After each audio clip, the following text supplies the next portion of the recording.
Tonight's game is produced by the IH Sports Network. No part of the audio or video from tonight's game may be redistributed or retransmitted without the express written consent of the IH Sports Network and Liberty Press Incorporated.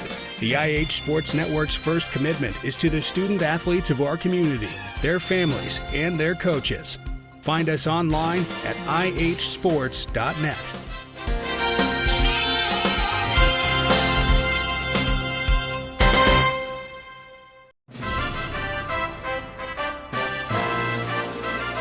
School basketball is on the air. The Oneida Indians, the Scott Highlanders, with Tim Smith, Rick Keaton, and their entire broadcast teams. This is Tennessee's most complete high school basketball coverage.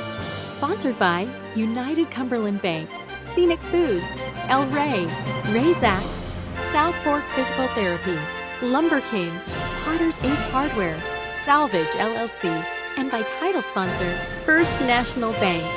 Produced by the IH Sports Network, high school basketball begins now. Good evening and welcome to Oneida High School for tonight's 2021-22 season home opener as the Oneida Indians host the Harriman Blue Devils. This is Kevin Akers along with Mark Matthews and the voice of the Indians, Tim Smith. Mark, we've got an old rival coming up here tonight, but are no longer in our district. No, we're going to be a region foe, Kevin. And first, want to say glad you're here. Feeling a little bit better. Just a little. A little bit better. Being able to get through this is going to be tough, but we're glad you're here, man. Thank you. Missed you last night. Yeah, they're going to be a region foe, but not a district foe, as they have been in the past. And it's, you know, Indians has kind of dominated the girls in the past few years. They've been kind of down a little bit, but much improved team, I think, for the Harriman Lady Blue Devils. And the Indians coming off that loss last night, pretty big atmosphere over there. Struggled a little bit in the second half. Played a heck of a first half. His 7-point ball game going into halftime, and we struggled in coming out in the second half. They was hitting everything they was putting up, and so hopefully tonight, Kevin, we're going to come off of that loss and come out here dialed in. And I know they had a practice this morning early, and get the ship back righted or the train back on the tracks after that derailment last night we had. Well, there's a lot of trains that derail in Clark Road. You're right about that. You're right about that. Now, these Harriman Lady Devils, a lot of their players, I'm sure you can remember, were a few years ago were the ones that went to the Final Four that first year that we had the actual statewide tournament in middle school. Their girls, I believe, made it to that Final Four, did they not? Yeah, I think so, and I think they're sophomores. Yeah, they're sophomores this year, so much improved Harriman team. They struggled a little bit last year, but now they'll give us they'll have some things that'll give us some trouble tonight. And we just got to play our game. We got to play within ourselves.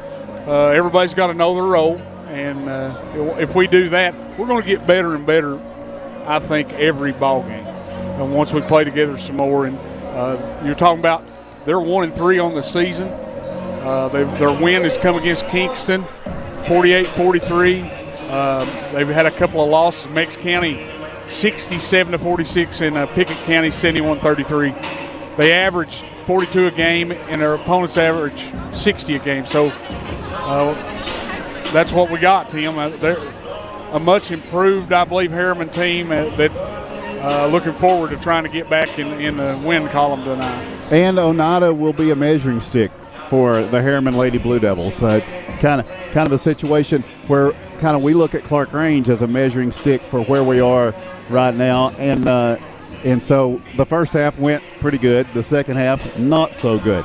But Oneida for Harriman would kind of be viewed as a measuring stick because we've had that sustained success, something they desire. And so tonight is a chance to see how are we coming along. Are we getting better? Are we closer to Oneida than we were a year ago? And so we'll see how that question is going to be answered here tonight when these two square off. One thing we're certainly glad is we got the video going tonight. I know last night it was just voice only, but tonight folks can watch the pictures. All the home games this year in the regular season, we're going to be streaming to you and bringing you, and we're thankful for that, thankful for the sponsors that are giving us that ability to do that.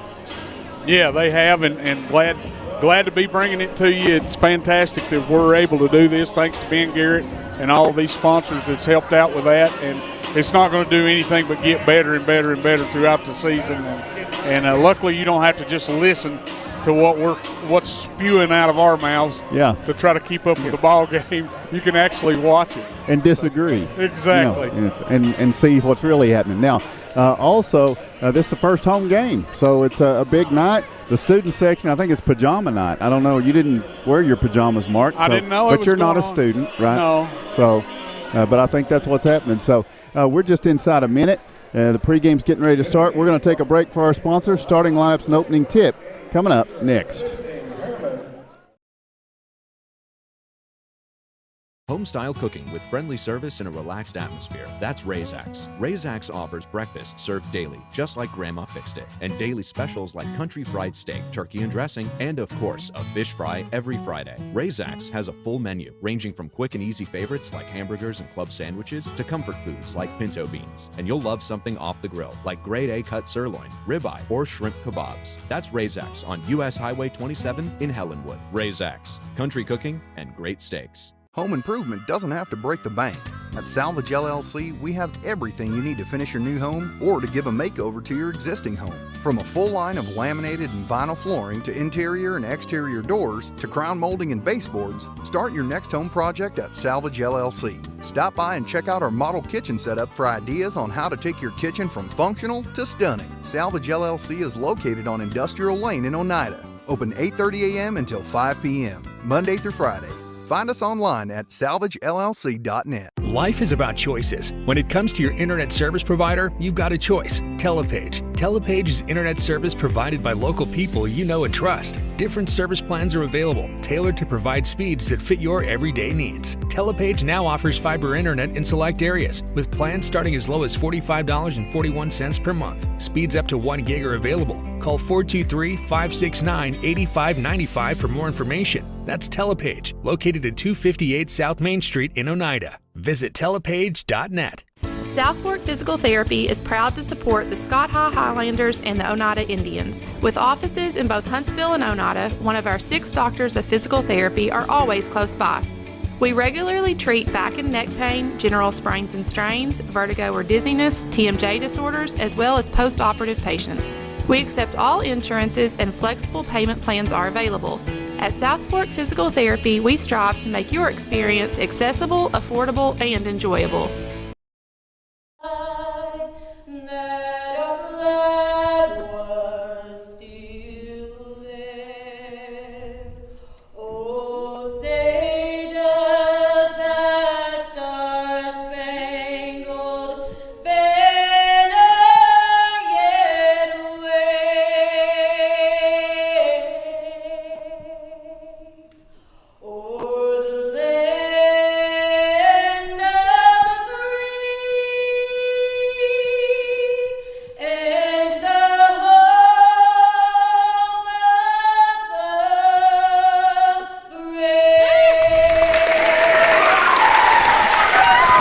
Leslie Shoemaker once again this year with the national anthem, and she does an outstanding job. It's worth coming here to a game just to hear absolutely Miss Shoemaker sing the national anthem. So the starting lineups, first home game getting set to happen here tonight, so a lot of excitement and perhaps a few nerves, even though there's been games played already for the Lady Indians. They come into this one with a 1-3 record, and they come off a loss after a very poor second half last night at Clark Range. If you were with us, you heard that one. After hearing their first win of the year that came up Saturday in the Twin K Classic, we had that one for you as well. So this is the third Lady Indian game we have for you tonight. And right now the starting lineups first for the Harriman Lady Blue Devils in the road blue uniforms, white numerals trimmed in gray. And their starters are Skylar Johnson, Maddie Thompson, Lily Taylor, Addison Oliver, and Kendall Mason. Coach Dallas Davis keeping things going down in Harriman. And he is 1-2. They beat Kingston and they've lost to Pickett County and lost to Meigs County. So now the starting lineups for the Oneida Lady Indians in the home white uniforms, orange numerals trimmed in black this year. The starters are Caroline Keaton, Braylon Russ, Rachel Elmore, Faith Cross, and Kelsey Pike. Lady Indians coached by Marv West and assisted by Devlin Markham, Evan Smithers, which is our middle school girls basketball coach. Yes, she was conducting practice when we got here setting up. She was. They had a win last night. Winfield, I believe they played. All right, Faith Cross is set to tip it against Skylar Johnson, the 1-2 Lady Devils, and the 1-3 Lady Indians set to go from here at Oneida High School. Excited for the first home broadcast in the live stream here tonight on IH Sports Network. The official steps to the middle, and the tap is going to be controlled. Well, it's going to be tapped out of bounds. Touched last by Harriman, so Oneida gets it off the tip. Lady Indians heading right to left for joining us audio only. Harriman in extended zone pressure. Matchup zone, Faith Cross on the drive over to Braylon Rush. She's open for a three. The shot glances the iron, no good. Rebound, Elmore flies in to get it. Kicks it out to Caroline Keaton. Now Kelsey Pike. Pike takes a stab, now backs up with the dribble. Goes over to Elmore. She hits Braylon Russ. Juggling catch, but Braylon's got control of it, backing up here. Always a tough matchup, the 2-3 matchup zone that Coach Dallas Davis runs. Now Faith Cross drives in, gets it to Rachel Elmore, who drives in, and she kicks it out to Kelsey Pike. Oneida patient here, and I think Coach West was wishing Oneida had been a little bit more patient offensively last night, part of what he talked to him about. Absolutely.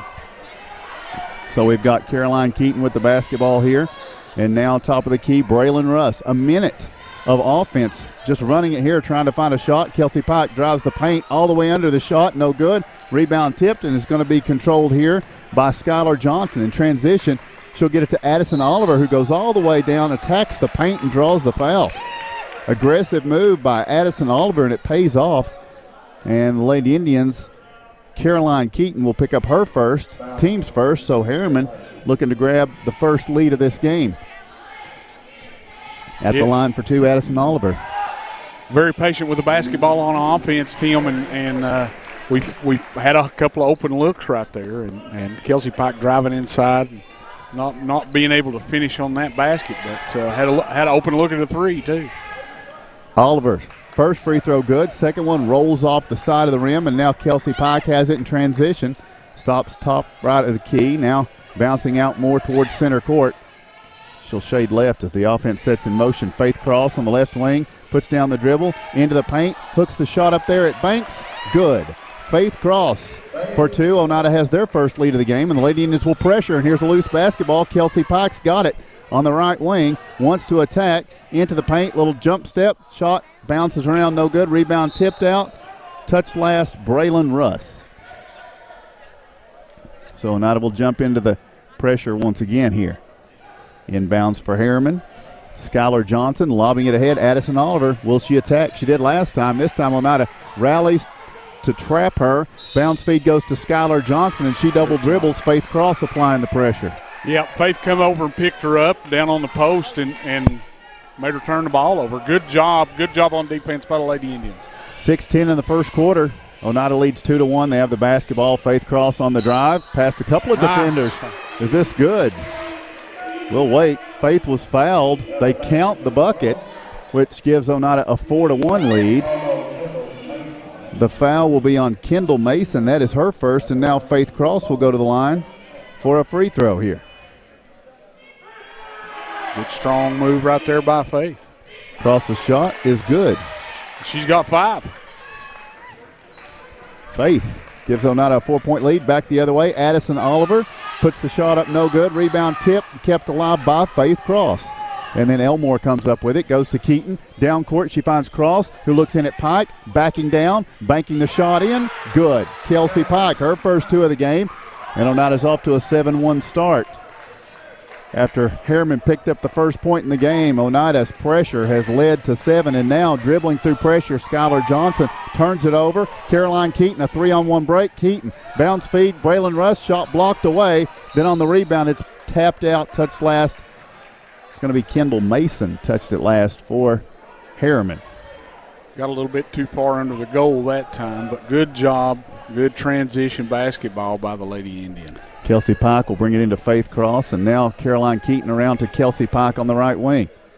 She steps back for the 3, and it's good. Kelsey Pike knocks down the three-pointer, and it's Oneida 10, Harriman 1. Harriman back into front court with the basketball here. Kendall Mason pitches it. It's going to be a three-pointer up from Maddie Thompson. No good. Rebound collected from the floor by Kelsey Pike. Oneida in transition. 3 minutes in, 10-1 lead for the Lady Indians. Elmore top of the key. Takes a stab, goes back out to Caroline Keaton. Keaton now to Kelsey Pike on the right side. Here's Faith Cross attacking the paint. Shot is up, no good. And the rebound is going to be Harriman, and a reach-in foul. I think that's the second. Caroline Keaton is in some early foul trouble here, and that's going to bring Rayleigh Bush into the game. Allie Smith checks in for Rachel Elmore. Yeah, another quick foul right there. Caroline Keaton, that's 2. You got to bring her out for a few minutes here. And Harriman's Addison Oliver with the basketball in rear court, working against Rayleigh Bush. Pass goes over on the right side. Kendall Mason. Now they go down into the paint to Lily Taylor. Try to give and go. It's deflected, and now Allie Smith leading a break. Down court, attacking the basket. Scoops it up there, no good. Rebound, Braylon Russ takes a step. It rattles around and is good. Braylon Russ makes this a 12-1 game. We're almost halfway through the first quarter, and here is a near steal for Russ, and then a travel as Skylar Johnson is just harassed by Allie Smith and Braylon Russ, and timeout Harriman. We'll take the same with 4:10 to play in the first quarter. We take the break. Your score, Oneida 12, Harriman 1. Life is about choices. When it comes to your internet service provider, you've got a choice. Telepage. Telepage is internet service provided by local people you know and trust. Different service plans are available, tailored to provide speeds that fit your everyday needs. Telepage now offers fiber internet in select areas, with plans starting as low as $45.41 per month. Speeds up to 1 gig are available. Call 423-569-8595 for more information. That's Telepage, located at 258 South Main Street in Oneida. Visit telepage.net. Welcome back to Oneida High School. Mark, 4:10, almost not quite halfway through the first quarter. Oneida up 12-1. Yeah, and the difference is the defense. The Indians has turned it up a notch on the defensive side of the ball, and their shots are falling. And I think that has something to do with being at home. I think you're right. And a lot of energy, a lot of congratulatory activity between the ladies. I mean, they're just doing a nice job. That's all you can say. It's working perfect early for the Lady Indians. And here's Braylon Russ with the bounce feed. Allie Smith also out there. Pike, Cross, and Bush. And here's Pike taking a stab on the baseline. Cut off from the drive. She'll circle back out. Goes to Allie Smith. Now Russ on the right wing trying to pass it to Rayleigh Bush. Stolen away. They lob it ahead, trying to get it to Addison Oliver. Ball is loose still. Oliver, you can't be still with it a second with this Oneida offense. And now they dump it down. Skylar Johnson posting on Faith Cross, and she'll hit the shot. But Faith did a nice job defending it. Did all she could do. Yeah. It was just a tough shot made by Skylar Johnson. And now it's going to be Faith Cross with the basketball. 3:25 to go, first quarter. Cross driving baseline. Her shot's going to be blocked by Addison Oliver. And now Oliver will bring it in transition, driving down to the right side into the paint. Oneida scooped over and fouled her. I think it was Braylon Russ. Yeah. As we're going to see 2 points here for Addison Oliver, and she'll have a free throw. Braylon Russ picks up her first. So good response out of the timeout for Coach Dallas Davis's squad. Annaleah Terry checks in. Yeah, could be a three-point swing here for the Lady Devils. Addison Oliver for the free throw, and it's good. So it's 12-6. Oneida led 12-1, 5 straight points out of that timeout, and here Oneida turns it over in the half court. And Harriman looking to attack again. Down court, pass goes right side, Kendall Mason. Mason with the bounce feed to Addison Oliver. She dumps it down to Skylar Johnson, posting. She turns for the shot and draws the foul. Skylar Johnson's going to the free throw line for a pair of tosses. And you just have to admire. Harriman could have been like, well, here we go again. Oneida's running away with this thing 12-1, but they didn't, and they're not. And out of that timeout, here's 2 shots for Skylar Johnson. The first one cuts it to a 5-point game. And they're backing us down a little bit in the post. They're getting the ball down in on the post and backing us down, turn around, making good play on it, and we're coming down, turning the hand over and fouling them. Hannah Wilson checks in for Harriman, and the second free throw for the Lady Devils is good, and now it's just a 4-point game where it was 11 moments ago. Again, that timeout, extremely effective. Here's Faith Cross with the basketball, trying to pass it to Kelsey Pike, and it's going to be stolen back momentarily by Harriman, and now permanently. It looks like it is going to be Lady Devil basketball. So they're going to bring the ball in with a chance to cut this to 2, maybe 1. Front court, Addison Oliver gets it to Lily Taylor. Taylor takes a dribble, dumps it into Skylar Johnson. The ball is loose. Analia Terry, good defense, ties it up. The jump ball, I believe, will keep it with Harriman here. 2:29 to play in the first quarter. Yeah, good hustle play by Analia right there to get down on the floor. On the inbound, Skylar Johnson makes the catch but can't make the layup. Gets it back, pitches to Addison Oliver, and it's good. Coach West displeased with the boxing out for his Lady Indians, and then Addison Oliver comes up partially injured here. Oneida's going to take a timeout. We'll take a break. She's walking, but unsteadily. 2:19 to play, first quarter. Your score is Oneida 12, Harriman 10.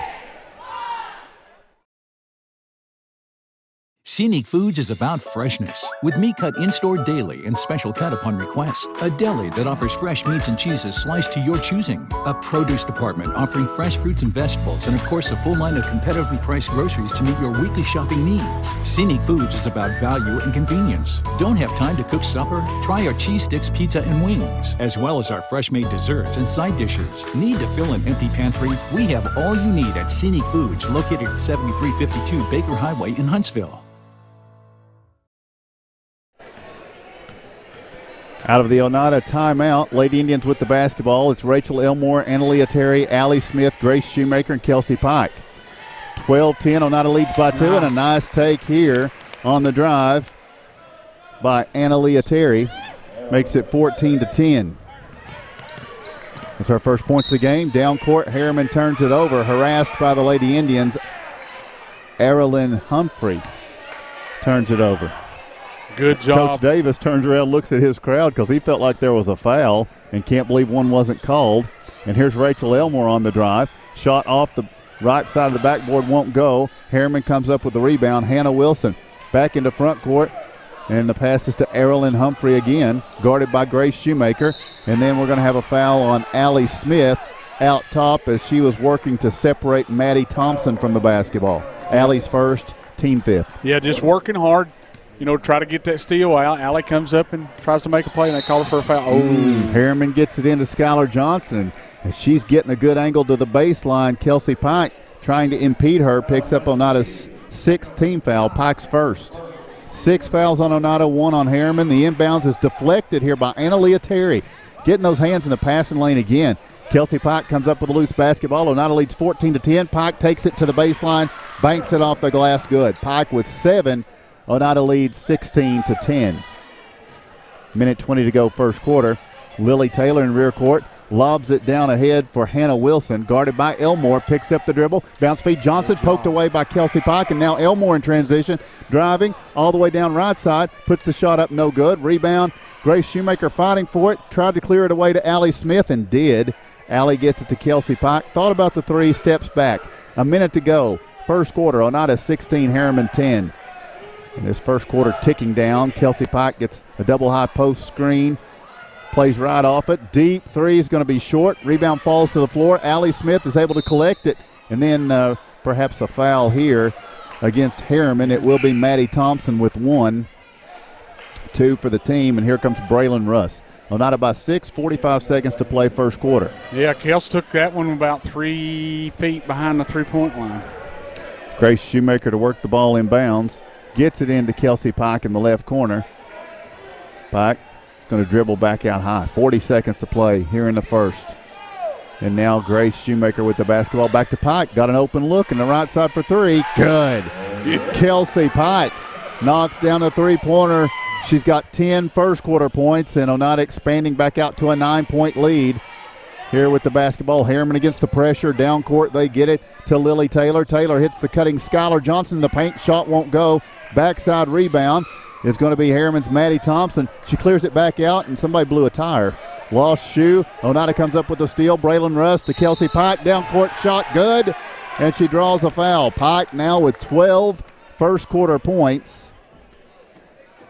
And she will go to the line for a free throw. The foul will be against Hannah Wilson. So after all that, Mark, Oneida now matches their biggest lead of the game out of their timeout. Yeah. It's an 11-point lead. Kelsey going to shoot for one more point. Coach Marv West got them settled down a little bit. And they're playing within the offense and doing the things they need to do defensively.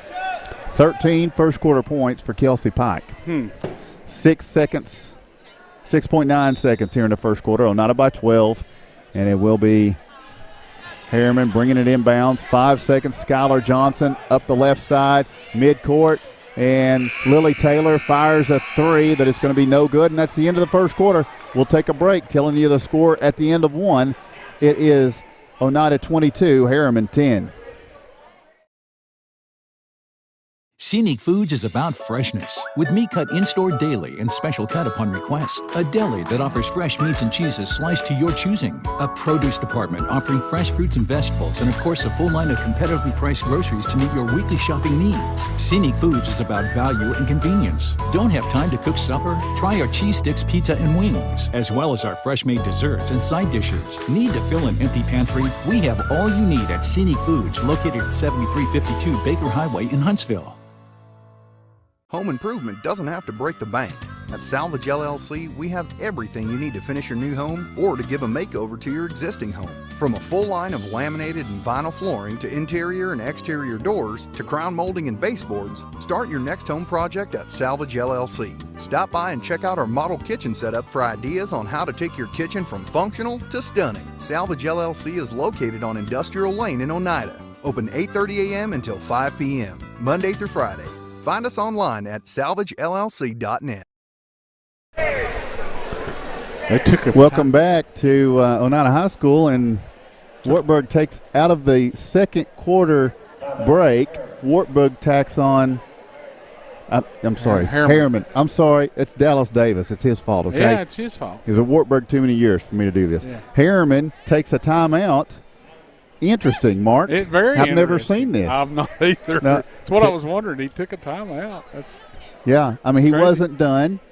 And so, yeah, you never know. That's why I like sports. You never know. You might see something you've never seen before, and we just did. We did.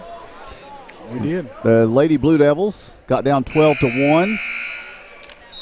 Oneida saw them storm back to cut it to 2. And then Oneida expands it back out now with a 12-point lead as we go to the second quarter. And turned up the defensive pressure on them, Tim, and that's been the difference. Skylar Johnson, Maddie Thompson, Lily Taylor, Kendall Mason. Check that, not Kendall Mason. Hannah Wilson. And I did say Addison Oliver, right? Okay. Lily Taylor, Thompson, Maddie Thompson, Skylar Johnson, Addison Oliver. There we go. I think we got them all. And now it's going to be Caroline Keaton cutting into the paint for a 2-point lay-in. It's good. And Oneida leads 24-10. Keaton had 2 first quarter fouls and had to sit a lot of that quarter. Now she's back in. And here's Harriman breaking it up court on the left side. This is going to be Hannah Wilson. Cross-court pass goes to Maddie Thompson. Trying to dump it down. Skylar Johnson takes a dribble, puts the shot up, no good. Rebound, Rayleigh Bush. For Oneida, it's Keaton, Russ, Bush, Annalea Terry, and Faith Cross. And here's Braylon Russ. First try, no good. Second try is good, I believe. Let's see if they count it. They do. Braylon Russ gets the 2, and the foul will be against Addison Oliver, her first, team 4th. Braylon Russ gets down the court, makes the good defensive play down here on this end. Free throw won't go. Rebound is going to be Maddie Thompson. She gets it to Lily Taylor. Taylor is into front court now for Harriman. Taylor working against Faith Cross. Ball's poked loose. Addison Oliver comes to the rescue. Dishes to Skylar Johnson, who turns and shoots and scores. Johnson's hard to stop in the paint. Skylar Johnson has 6 of Harriman's 12. The other 6 belong to Addison Oliver. Now Oneida with the basketball. Faith Cross out top. Gets it to Braylon Russ. Russ bounce feed Analia Terry to the corner. Faith Cross trying to dump it in. Braylon Russ out of bounds. Touch last by Oneida.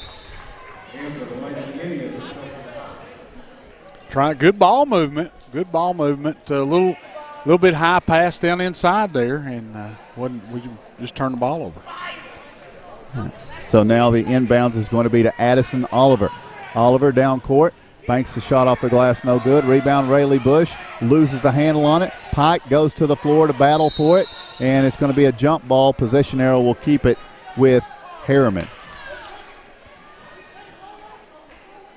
Looks like Rayleigh got the rebound and is trying to come out of there with it. Bounced maybe off her foot or off a teammate's foot and got loose, turned it over.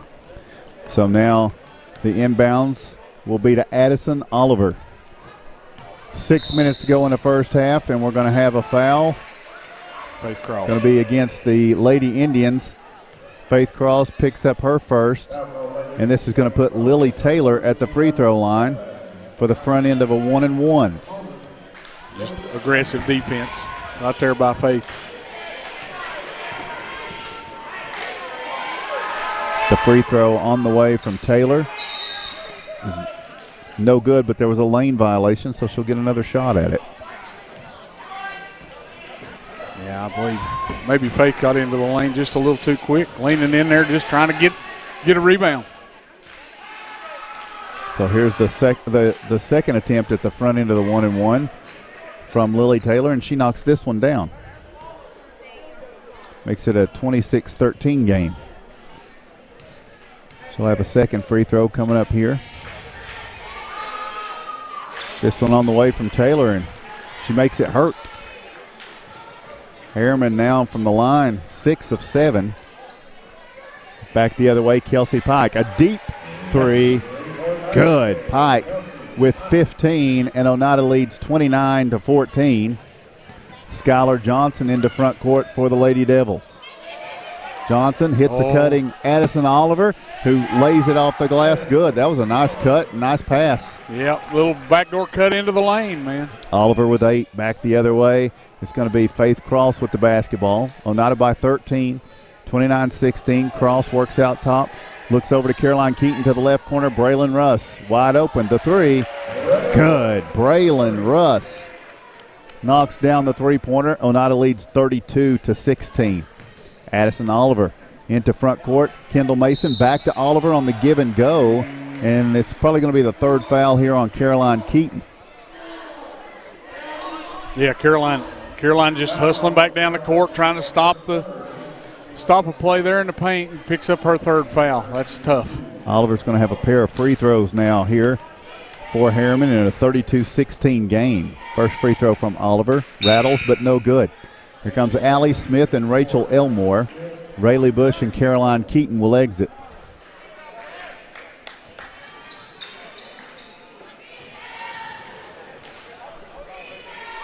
Second free throw is good from Addison Oliver.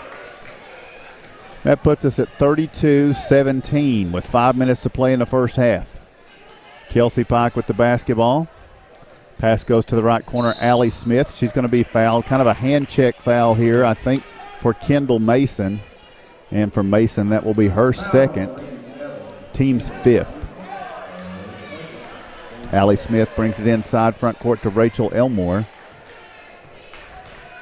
Elmore looks right and goes that way to Braylon Russ. Back to Elmore, reversed around Smith, working the baseline, Faith Cross. Now a skip pass across the defense over to Braylon Russ. She's looking, wants to bounce it in for Kelsey Pike, posting on Lily Taylor. Turns for the shot. Pike, good. The two-pointer for Kelsey. And now they lose Harriman in transition. Skylar Johnson all the way at the other end, and she gets an easy two. She got out. That's a Snowbird, Mark. But now Oneida. Yeah. Yep. And now Pike in the paint, turns, banks the shot in. You said John L. might stop by tonight. That's probably why they did the Snowbird in honor. That's how he used to. He'd sit back, not play defense, and wait for the Snowbird. That's who that reminds me of. And now 4 minutes to go in the first half. 36-19. Looks like Oneida just bailed Harriman out with a foul, possibly. They sure did. It looked like they had her trapped down here in the corner, but we picked up a foul. Allie Smith picks up the foul there. So it's going to be Harriman going to the free throw line. That's the 9th team foul. Grace Shoemaker checks in for Allie Smith. At the line for the front end of a 1-and-1, Maddie Thompson. 36-19 is the score. Thompson taking her time. Eyes the mark. Free throws on the way from Thompson, and it's no good. Rebound tipped and controlled by Faith Cross. Cross goes over to Rachel Elmore into front court. Back to Cross. Thought about the three. Back to Elmore. Now Grace Shoemaker. 3:45 to play in the first half. Braylon Russ with the basketball. Works to her right. Pitches it to Elmore for the three that rattles, no good. In there for the rebound, Grace Shoemaker. Back up with it, no good. Rebound, Elmore fights for it, kicks it out to Faith Cross. The three, no good. Rebound tapped around, and finally Harriman able to get it. And now they've got Addison Oliver to Skylar Johnson. What a pass. Yeah. Wow. Addison Oliver with the assist, Skylar Johnson with the make.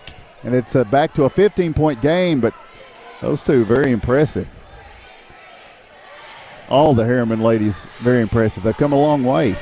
Lady Indians with the basketball now. Elmore looks baseline. Shoemaker kicks it out, and here's a three-pointer. Setting up, waiting for it. Braylon Russ, her second three of the game. Oneida 39, Harriman 21, and now Russ tips it into rear court, stolen by Elmore. She drives with the bounce feed. Grace Shoemaker for the layup. Job. Good. Excellent, unselfish basketball from the Lady Indians. And back the other way. It is Faith going Cross to be with the steal. Yeah. Thank you. Back at the other end. Oneida fires up a three, no good. Lady Indians lead 41-21 with 2:20 to play in the first half. Now into front court here is going to be Addison Oliver. She gives it up to Maddie Thompson. Boys action coming up next. The Oneida boys are undefeated after one game. It's going to turn up a notch here tonight, though. The Harriman boys are the opponent. And that is much tougher than what they experienced last night at Clark Range. No offense to the Buffaloes. Here's a foul on Kelsey Pike. It's going to be her second. And it will put Harriman at the line for two free throws here. Skylar Johnson appears to be a little bit tired, but gets this free throw down anyway. Yeah, they've played really hard. The Lady Indians' defensive intensity has picked up tremendously here in the second quarter, and it's really turned this, kind of got it into a blowout situation. It's leading by 18 right now. Skylar Johnson with the free throw. It's now 41-23. Oneida still leading with 1:45 to go in the first half. And here is Elmore over to Faith Cross. And she's going to be fouled by Addison Oliver. That will be her second, only the sixth team foul on Harriman. So Oneida won't be shooting free throws here. And it will be Oneida to bring it inside front court. Elmore with the basketball. Goes over to Braylon Russ. Russ back to Kelsey Pike. Loses the defender. Drives in. Steps back. It's a two-pointer, I think. Kelsey Pike for two. It's a 20-point lead for Oneida. And then the inbounds. Pike steals it cleanly. Fires it. Tried to get it down to Braylon Russ. It's deflected out of bounds. Touched last by Harriman. Three steals for Kelsey Pike so far tonight. Oneida will bring it in from the baseline. Pike looks in, Faith Cross. Elmore looking at Pike in the paint. Couldn't get it to her. Now Grace Shoemaker, bounce feed into Faith Cross, backing down against Lily Taylor. Shot off the glass, good. Faith Cross knocks in the 2. 1 minute to play in the first half. Oneida leads 45-23. What a point output for the Lady Indians here with a minute to go in the first half. Yeah. Faith Cross has been a key component in that. Back at the other end, Kendall Mason in the paint. Shot is up, no good. Rebound tipped. Now controlled by Braylon Russ, and the fresh legs for Oneida. Playing more players tonight. It's showing up as Russ gets it in transition, then pitches back out to Kelsey Pike for a deep 3. Good. That's all you could do is. Good night. 48-23. Oneida by 25. Back the other way. Baseline, Lily Taylor makes a tough catch. Taylor driving left into the paint, hooks the shot up there, no good again. The fatigue seems to be showing up a little for Harriman here in the late moments of this first half. Now Oneida with a chance to push it to 50 in a half. Elmore starts left, circles back with 8 seconds to go, hits a cutting Kelsey Pike, but the ball's knocked free here by Kendall Mason, and now Harriman's Lily Taylor. She's going to be fouled on this shot. I think Faith Cross possibly here. That will be her second, and so it's going to put Lily Taylor at the free throw line for a pair of tosses. With no time on the first half clock. Taylor standing out there alone with the Oneida student section trying to get in her ear, misses the first one. She'll have a second opportunity. 25-point lead for Oneida right now. Taylor's second free throw on the way, no good. And we'll go to the half. Taking the break, we tell you the score at halftime. It is Oneida 48, Harriman 23. A responsible local bank must branch out into the community it serves. At First National Bank, we realize a community bank must be a strong partner with the community. That's why First National Bank doesn't have branches, but roots that are deeply embedded in the fundamentals and foundations set forth in the past, with a vision for fostering the potential for the future. Since 1904, First National Bank has had only one focus: you. First National Bank. Your family, your future, your bank. Member FDIC. Banking is easier at United Cumberland Bank. ATM deposits, instant issue debit cards, and a mobile app that gives you full control are just a few reasons why more Scott Countyans are choosing United Cumberland Bank. This is Tammy Strunk, new accounts representative, and I would appreciate your business. Come see me and find out why more Scott Countyans are choosing United Cumberland Bank. Member FDIC. Forget the bucket. Stop buying those expensive car care products. For a supreme clean, visit T&T Car Wash in Oneida. T&T Car Wash features the latest in touch-free car wash technology. T&T's touchless automatic wash bays are tough on road grime, but gentle on your car's finish. These feature-packed automatics give you complete control of the wash, including a wheel brush option. Want to wash it yourself? T&T also has traditional wash bays. And don't forget the interior, both vacuum and shampoo stations available. For a dynamite clean, T&T Car Wash, Oneida. Life is about choices. When it comes to your internet service provider, you've got a choice: Telepage. Telepage is internet service provided by local people you know and trust. Different service plans are available, tailored to provide speeds that fit your everyday needs. Telepage now offers fiber internet in select areas, with plans starting as low as $45.41 per month. Speeds up to 1 gig are available. Call 423-569-8595 for more information. That's Telepage, located at 258 South Main Street in Oneida. Visit telepage.net. Welcome back to Oneida High School. Halftime, the Lady Indians lead the Harriman Lady Devils by a score of 48-23. Next game on tap will be almost 1 week from tonight, as on Monday, the Indians will travel to Campbell County, take on the Cougars. That'll be an excellent basketball game. Who has our scoring? Well, kind of a Tim does. I know y'all are working on it, and I wasn't sure who had it. Well, we was trying to figure out we've missed 2 points. Let's do one more break. We want to clean this up. Okay. We're going to take another break, and we'll be back to Oneida right after this. A responsible local bank must branch out into the community it serves. At First National Bank, we realize a community bank must be a strong partner with the community. That's why First National Bank doesn't have branches, but roots that are deeply embedded in the fundamentals and foundations set forth in the past, with a vision for fostering the potential for the future. Since 1904, First National Bank has had only one focus: you. First National Bank. Your family, your future, your bank. Member FDIC. Lumber King in Oneida, Tennessee is the region's one-stop shop for everything a DIYer might need. Carhartt apparel, rugged clothing that works as hard as you do. Lumber King Rental Center, a home for not only tools that a construction site might need, but heavy equipment that can get the hardest job done in no time.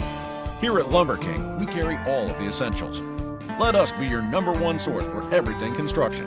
You can visit us at 20359 Alberta Street in Oneida, Tennessee. Because at Lumber King, we deliver. Home improvement doesn't have to break the bank.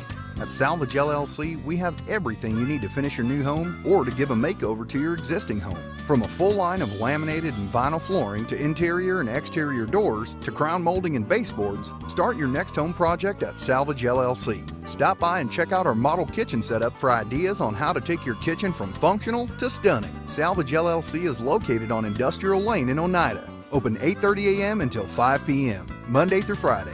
Find us online at salvagellc.net. El Rey is Scott County's home for great Mexican flavor. Located in Oneida Plaza, we're just up the sidewalk from Walmart. From our fresh chips that are made daily to our chicken or beef fajitas that are big enough to share, El Rey uses the freshest ingredients to serve authentic Mexican dishes that will be a hit with the entire family. Stop in before the game on Friday or pop in on Saturday and watch college football on one of nearly a dozen screens while you eat. That's El Rey Azteca, open until 9 p.m. Sunday through Thursday and 10 p.m. on weekends. Welcome back to Oneida. The Lady Indians enjoying a 48-23 lead here at halftime over the Harriman Lady Blue Devils with our first half scoring, Tim Smith. All right, 23 points for the Lady Devils, and they got a lot of those points from the free throw line. They were 9 of 14 from the line. They did a good job of hitting the majority of those and did a good job of getting there. A good job in transition. They're led tonight by Skylar Johnson. She has 12 of their 23. She's 4 for 4 from the free throw line. She's followed by Addison Oliver. Oliver 3 for 5 from the line. She's got 9 points tonight. And the other 2 points scored by Lily Taylor. She got those from the free throw line, 2 for 4. So it's 23 points for Coach Dallas Davis's Harriman Lady Devils. 9 of 14 from the free throw line. For the Oneida Lady Indians, 48 points at the half. They're led in scoring at halftime by Kelsey Pike. Kelsey with 25 points, including 4 3-pointers in that first half. She was 1 for 1 from the line. Braylon Russ has 10 points for Oneida. Faith Cross with 7, and then 2 points each for Caroline Keaton, Analia Terry, and Grace Shoemaker. Oneida only got to the line 4 times in that first half, connected on 2 of those. So 2 for 4 from the line for the Lady Indians, but 48 points at the half. So that's a high-scoring half, no matter who you are. And the Lady Indians did a lot of that, setting it up with the defensive pressure, setting up turnovers. And you can turn them over, but you got to convert at the other end, and Oneida's doing that pretty consistently tonight. Yeah, they are, Tim. And I was unable to make it last night, so I know you play in a completely different caliber of basketball team, but have you seen the Lady Indians maybe step up a little bit more, hustle a little bit more on defense tonight than they did last night, maybe? Well, I mean, last night, first half was pretty good. It was a 5-point game in the late going of the second quarter. Oneida had carved back in. But the second half was just a complete dismantling, and there was so much more defensive pressure from Clark Range on Oneida that the Lady Indians aren't feeling from Harriman tonight. But Oneida is able to kind of flip that and do that to Harriman, what was happening to them last night. So, but again, you got to convert those things. Oneida missed a lot of layups the first half last night, and they seem to be taking more advantage of that tonight. All right, we'll take another 2-minute break. We'll be back for the second half of this one right after this. Lumber King in Oneida, Tennessee is the region's one-stop shop for everything a DIYer might need. Carhartt apparel, rugged clothing that works as hard as you do. Lumber King Rental Center, a home for not only tools that a construction site might need, but heavy equipment that can get the hardest jobs done in no time. Here at Lumber King, we carry all of the essentials. Let us be your #1 source for everything construction. You can visit us at 20359 Alberta Street in Oneida, Tennessee. Because at Lumber King, we deliver. Banking is easier at United Cumberland Bank. ATM deposits, instant issue debit cards, and a mobile app that gives you full control are just a few reasons why more Scott Countyans are choosing United Cumberland Bank. This is Tammy Strunk, new accounts representative, and I would appreciate your business. Come see me and find out why more Scott Countyans are choosing United Cumberland Bank. Member FDIC. Life is about choices. When it comes to your internet service provider, you've got a choice. Telepage. Telepage is internet service provided by local people you know and trust. Different service plans are available, tailored to provide speeds that fit your everyday needs. Telepage now offers fiber internet in select areas, with plans starting as low as $45.41 per month. Speeds up to 1 gig are available. Call 423-569-8595 for more information. That's Telepage, located at 258 South Main Street in Oneida. Visit telepage.net. Odds are there's a Potter's Ace Hardware right in your neighborhood, with expert advice and the right tools and supplies to make your quick fixes even quicker. Around the block, what you need in stock, with people who know their stuff. Potter's Ace has a convenient location on Industrial Lane here in Oneida. Visit the helpful folks at Potter's Ace for all your home improvement needs. Potter's Ace, the helpful place.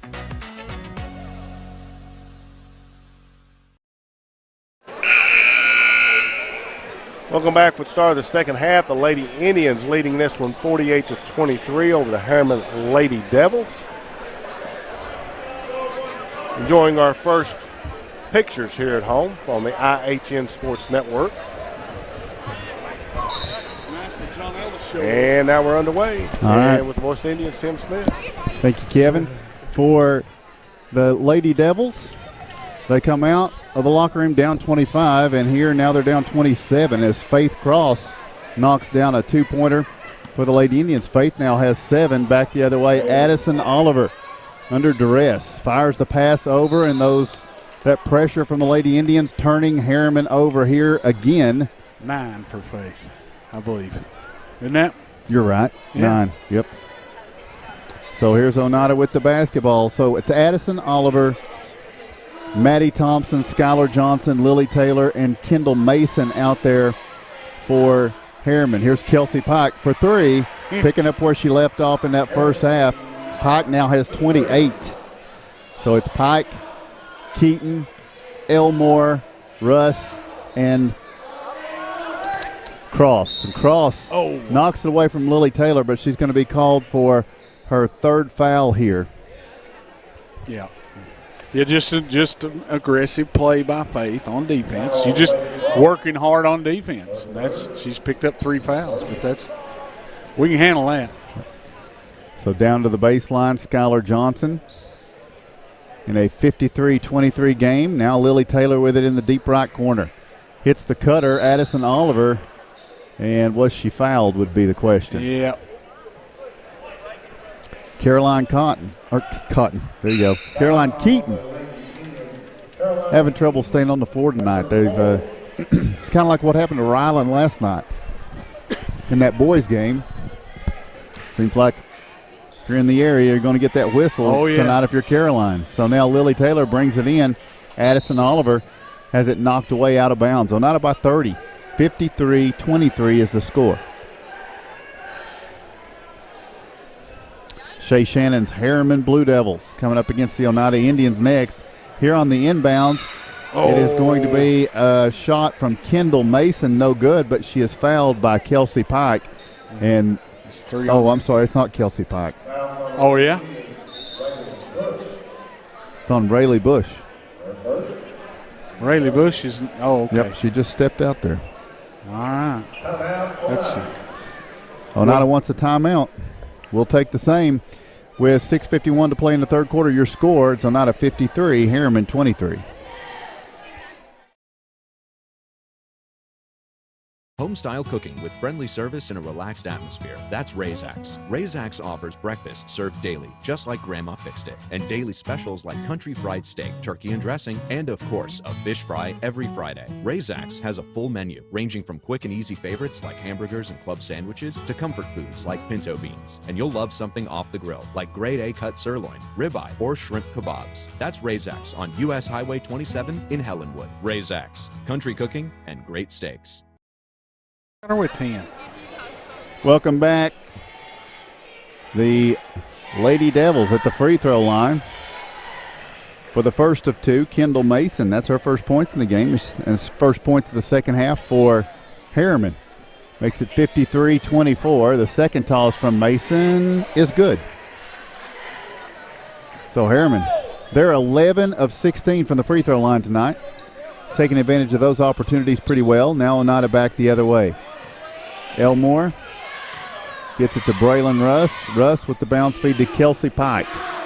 Pike in the right corner. Trio of defenders cut her off from the drive. She gets the bounce feed into Rayleigh Bush, who hits the cutting Kelsey Pike. They're trying to knock it away from her, and they're going to tie it up here. Possession arrow will give it to Harriman.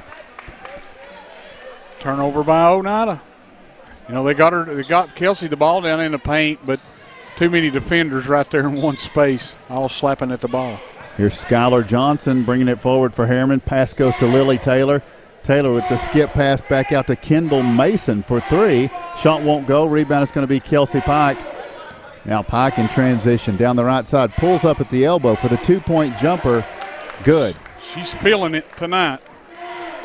30 points worth with 6 minutes to go in the third. And guess Kelsey's going to pick up a foul here.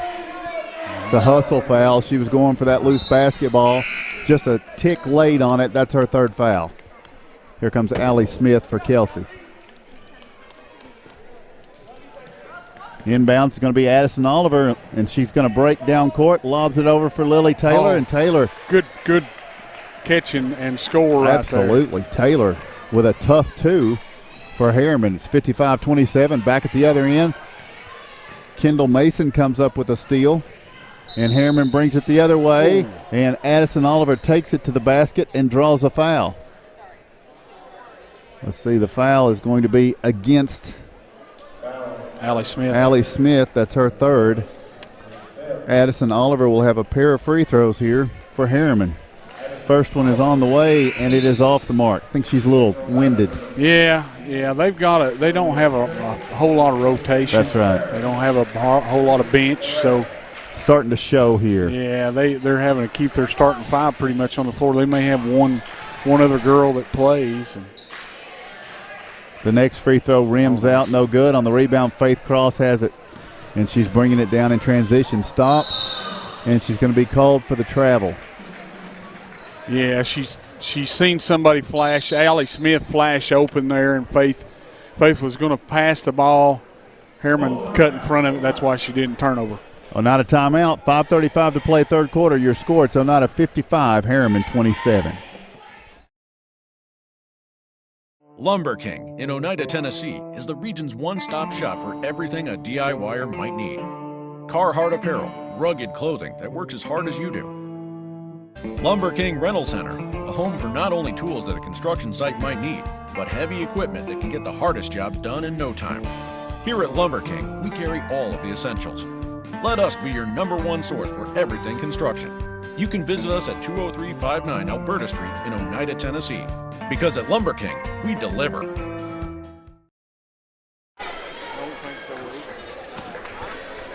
Welcome back to Oneida High School, 55-27. Oneida in the lead, and the Lady Indians out of a timeout. So Oneida a 28-point advantage. 5:35 to play in the third quarter. Coach West took a timeout. He just felt like his ladies weren't on top of their game at this point, and wanted them to step it up a notch. And Marcus coming simultaneously with Harriman looking a little bit tired, but we'll see, because out of this timeout, Skylar Johnson takes it to the hoop and draws a foul.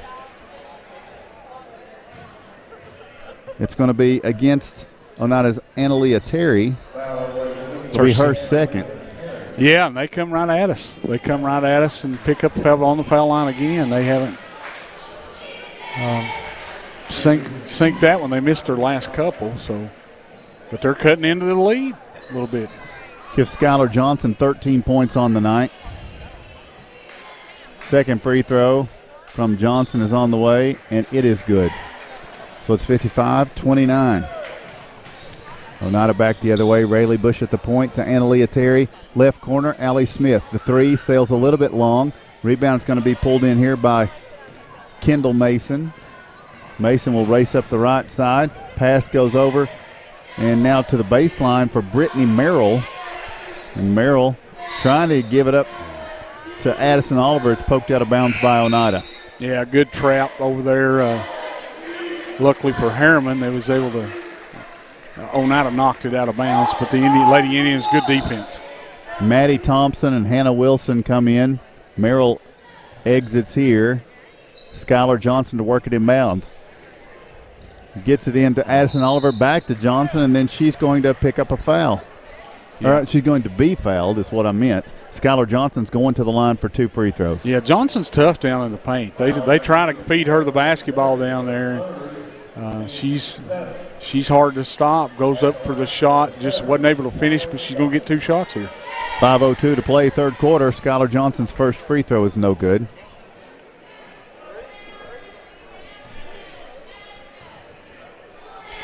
Second free throw from Skylar Johnson is on the way. It glances around the iron and pops off on the far side. Collected by Faith Cross. Now in transition, Braylon Russ with the basketball. Right wing attacks the paint. Kicks it out top of the key to Cross. Faith gives it over to Analia Terry.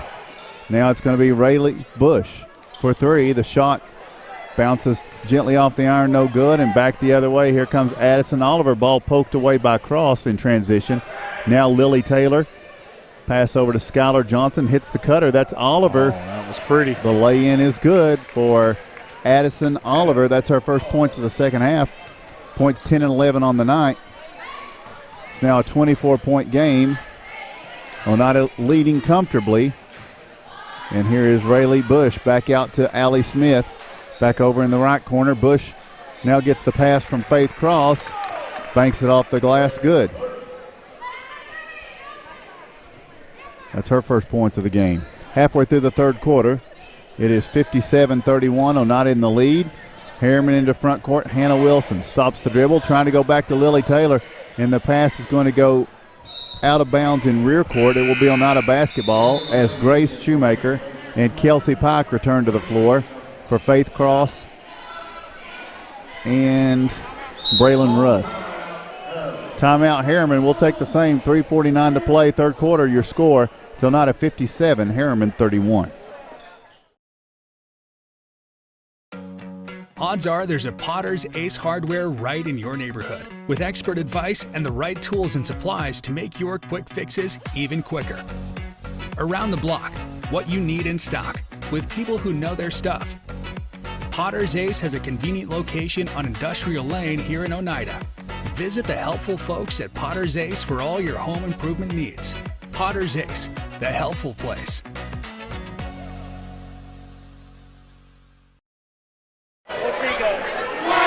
Welcome back to Oneida High School. Mark, the Lady Indians lead 57-31 here in the third against the Harriman Lady Devils.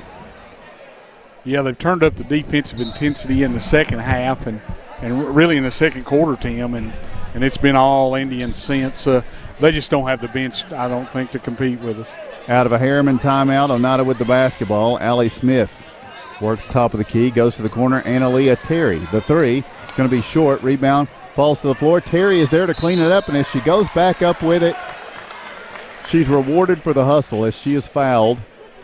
She'll go to the line for 2 shots. The foul will be against Maddie Thompson.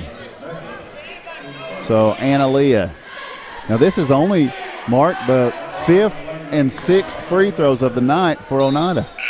So late, as much as Harriman has gotten to the free throw line 22 times, the home team, Oneida, is about to shoot their 6th free throw. That's not aggressive in the paint, is it? No, and we've made a lot of our shots too. I mean, true. It's just we just done a good job from the floor tonight. 58-31 for Oneida. Back the other way. Here's Harriman with the basketball. They kick it out. Maddie Thompson on the right side. It's a 2, a very deep 2 for Maddie Thompson, just inside three-point range. Back the other way, Kelsey Pike on the drive. Now gives it up to Grace Shoemaker. 3 minutes to play. And then Bush's pass is tipped and stolen by Addison Oliver. Oliver trying to twist her way into the paint. And then it's poked away. Skylar Johnson has it. Passes it out to Lily Taylor. Back to Skylar Johnson. Yeah. But she took steps with it. And Coach Davis does not agree. She did. She took an extra couple there with the basketball. With 2:50 to play in the third quarter, back the other way, Kelsey Pike left open for a deep 3. It glances the iron, no good. And on the rebound, Allie Smith is going to be called for a foul, it would appear. That's 3 on Allie. 4. Is that 4? It is. And it's 18 fouls on Oneida, so Harriman's going to walk down and shoot 1 and a bonus. And a lot of that is just being really aggressive on the defensive end, and that's where we picked up a lot of fouls. There have been a lot of hand check fouls. There's a cheer, be aggressive, B-E, aggressive. Did you know that? No. You're a cheer dad. How do you not know that? I'm a cheer dad. Well, she hadn't taught me all the cheers. So. Front end of the 1-and-1 is going to be no good from Kendall Mason. The putback, first try no good for Skylar Johnson. Second try, looks like she's going to be fouled here. So that's the 8th foul on Oneida as a team. Analia Terry's 4th. It's going to put Skylar Johnson at the free throw line. Skylar was 6 of 6, but she missed her last 2. She'll have 2 here. The free throw, good. 58-34. Skylar Johnson's second free throw. With 2:38 to play in the third, it's on the way. It is good. So it's 58-35. And now Rayleigh Bush into front court. Rachel Elmore with the basketball. Braylon Russ. Russ driving to her right. Bounce feed Rayleigh Bush. Here's Shoemaker. Now back out to Kelsey Pike. 2:20 and ticking here in the third quarter. Oneida's only put 10 points on the board in the third, mark, to Harriman's 12. The Lady Devils have outscored Oneida in this quarter. Here's Kelsey Pike. Three-pointer, no good. Rebound battled for. Skylar Johnson comes away with it. And now she will race up the right side with the basketball. It's poked away. She gets it to Maddie Thompson, to the cutter, Addison Oliver, who flings it off the glass. Good. They're good in transition. And it's back down to a 21-point game. 58-37 the score. Rayleigh Bush going to be called for a travel here. Defensive pressure from Kendall Mason. Yeah, getting down in there, and you can't pick up your dribble. Keep the dribble going down here until you get rid of the basketball. Well, it's hard to do sometimes. Inbounds Addison Oliver, kind of a double team, and she is able to get back and race to the basket. And even though they are visibly tired, young ladies, Johnson and Oliver, they're still getting to the basket and getting buckets. We're getting a little lazy on defense, too. Grace Shoemaker with the basketball. Pass goes over to Rayleigh Bush. Kelsey Pike, top of the key. It's a 19-point game now. It's been a great quarter for Harriman here in this third with 1:15 and ticking. It's going to be Pike working left off a pick. Pass goes over to Elmore. Now back to Shoemaker. Around to Bush, driving the baseline. She throws it across to Braylon Russ. The three won't fall. Russ is able to follow her shot. Backing down in. Turns. Looks for help. Fires it back out to Elmore. 50 seconds to play third. Elmore driving left. Loses the handle on it. Goes out of bounds. Touch last by Oneida. Back over to Harriman. Coach West says don't pressure because we're not getting the steals and we're not getting back and playing defense. And so he sends them back. You're right, and we're picking up fouls. Yeah. So 8 fouls to 1 here in this quarter. Addison Oliver across midcourt on the right side. Working back to the left. Fires it over to Skylar Johnson. Now Maddie Thompson with the basketball. 28 seconds to play. here in the third, and they get it down to Skylar Johnson. This lay-in won't go, and now Grace Shoemaker brings it forward in transition with 19 seconds to play in the third to Elmore, who drives the baseline. She's going to be fouled on a block. Yeah, good move there by Elmore. Going up for the basket. Kendall Mason's third foul. Was she in the act of shooting? Yeah. That is indeed the case. Rachel Elmore stepped to the free throw line for a pair of tosses here with 14 seconds to play in the third quarter. Boys action coming up after this. Free throw from Elmore is good. That breaks a long drought for Oneida. Getting that 59th point, back up by 20. Elmore's second free throw. On the way, good. Oneida to 60. And here is Harriman with 13 seconds on the third quarter clock. Oliver in front court. Pass goes left side, Thompson. Now Johnson back down to Oliver. Works under for the looping lay-in attempt. No good. Rebound tip controlled by Johnson. The shot is no good, but she's going to the line to shoot to because she is fouled by Kelsey Pike. That's her fourth. Yeah, we've got Caroline Keaton with 4, Kelsey Pike with 4, Allie Smith with 4, and Leah Terry with 3, Faith Cross with 3. Skylar Johnson's free throw is good. 60-40 is the score. They're just outworking us a little bit right now. They've cut this thing. It was a 30-point lead and maybe 32, and they've cut right into it. Skylar Johnson knocks them both down, and now Oneida with 1 second won't get a shot off into the third quarter play. We'll take a break with your score. It's Oneida 60, Harriman 41. Scenic Foods is about freshness, with meat cut in-store daily and special cut upon request. A deli that offers fresh meats and cheeses sliced to your choosing. A produce department offering fresh fruits and vegetables, and of course a full line of competitively priced groceries to meet your weekly shopping needs. Scenic Foods is about value and convenience. Don't have time to cook supper? Try our cheese sticks, pizza, and wings, as well as our fresh-made desserts and side dishes. Need to fill an empty pantry? We have all you need at Scenic Foods, located at 7352 Baker Highway in Huntsville.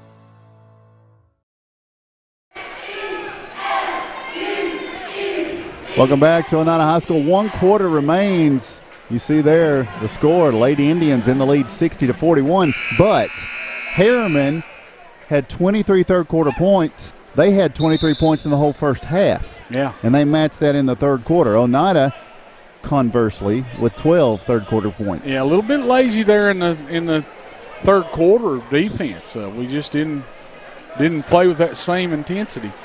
And I'm sure they got a earful there from Coach West. But I imagine we're going to turn up the heat a little bit here and bring this thing home. This is now 4 games in 4 days for the Lady Indians. They played 2 on Saturday, 1 last night, 1 here. But they are a deep team, deep enough to not have themselves in this situation right now. But they do lead by 19, so it's not an awful situation, and they work with the basketball here. It's going to be Rayleigh Bush trying to dump it down to Braylon Russ, and it's turned over. Faith Cross, Grace Shoemaker, Rachel Elmore out there for Oneida. For Harriman, it's going to be a backdoor cut from Maddie Thompson for 2, and it's good. You've got Skylar Johnson, Maddie Thompson, Lily Taylor, Addison Oliver, and Kendall Mason, and those 5 almost exclusively have gone the whole way in this second half when Harriman has been on fire. It's a 17-point game now with 7 minutes to go. Oneida with the basketball. Elmore out top. A lot of foul trouble, too, for the Lady Indians, by the way. 4 fouls each. Caroline Keaton, Kelsey Pike, Annalea Terry, and Allie Smith. Braylon Russ with the bounce feed to the corner. Rayleigh Bush. She dumps it in. Faith Cross. Cross over to Braylon Russ. Little up and under move. She's going to be fouled. Braylon Russ is going to work her way to the free throw line here. But we're making some ill-advised passes, trying to push it down in on the post there, and they had 2 defenders there. Luckily, Faith Cross was able to come up with the basketball. Then she kicked it over to Braylon, and Braylon was able to pick up get the foul called against them. But making a little bit of ill-advised passes inside. 60-43. Braylon Russ toes the line, missed the first. Second free throw from Russ rattles and won't go. Rebound falls to the floor. Russ is able to get in there and tie it up. Possession arrow will give it, though, to the Harriman Lady Devils. Yeah. 6:44 to go. Hustle play there by Braylon. 17-point lead for Oneida. Here comes Harriman. Addison Oliver into front court up the right side with the pass to Kendall Mason. Mason to Skylar Johnson. Oh, she slid a pivot foot right there, but Lily Taylor hits Maddie Thompson on a backdoor cut, and Harriman's got it going on. Oh, yeah. It's a 15-point game. Not only that, we're not hitting any shots. Allie Smith over to Faith Cross on the right wing. Cross drives, gets it to Braylon Russ. Russ dribbles, loses the handle on it, gets to Allie Smith. Grace Shoemaker bounce feed Russ, backing in against Skylar Johnson, scooping a shot up, no good. Battle for the rebound, and Harriman's Lily Taylor comes up with it. 6 minutes to go. Harriman has cut it to a 15-point game. Looking for more. They cut into the basket. Addison Oliver for two, and it's good. They're backdooring us here. Every possession down the floor, we're not picking it up. We're lost. 13-point game now. Oneida led at the half by 25. Braylon Russ with the basketball has burned the dribble. Bounce feed goes to Faith Cross. Cross rips it over to the corner. Allie Smith for three. Glances the iron, no good. Rebound kept alive by Rachel Elmore. Russ comes up with it here. 5:25 and ticking. It's a 13-point Oneida lead. Elmore with it. Cutting to the baseline is Russ, and it's knocked out of bounds as they pass it to her. Here's Caroline Keaton and Kelsey Pike back in the game. And we're trying to force the ball inside, and we can't do that. And we've done it time and again down here on the post, and we just can't keep doing that. Keaton and Pike both out there now with 4 fouls. And they try to get Pike open on the left wing for a three. It is going to be short. Rebound is going to be collected by Maddie Thompson. We went cold. She'll get it to Addison Oliver. Oliver all the way down. Shot. Glances off the iron. No good. Rebound tipped by Faith Cross. Out of bounds. 5:01 to go. Harriman down 13, but they've got the basketball and the momentum. Completely cold shooting. That's not helping the matter any. And cutting to the basket, Skylar Johnson on the inbounds. Addison Oliver passes to her, and Skylar Johnson scores. Wow.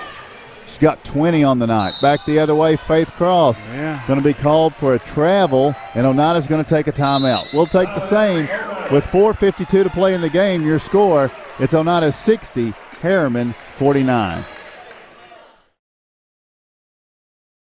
South Fork Physical Therapy is proud to support the Scott Highlanders and the Oneida Indians. With offices in both Huntsville and Oneida, one of our 6 doctors of physical therapy are always close by.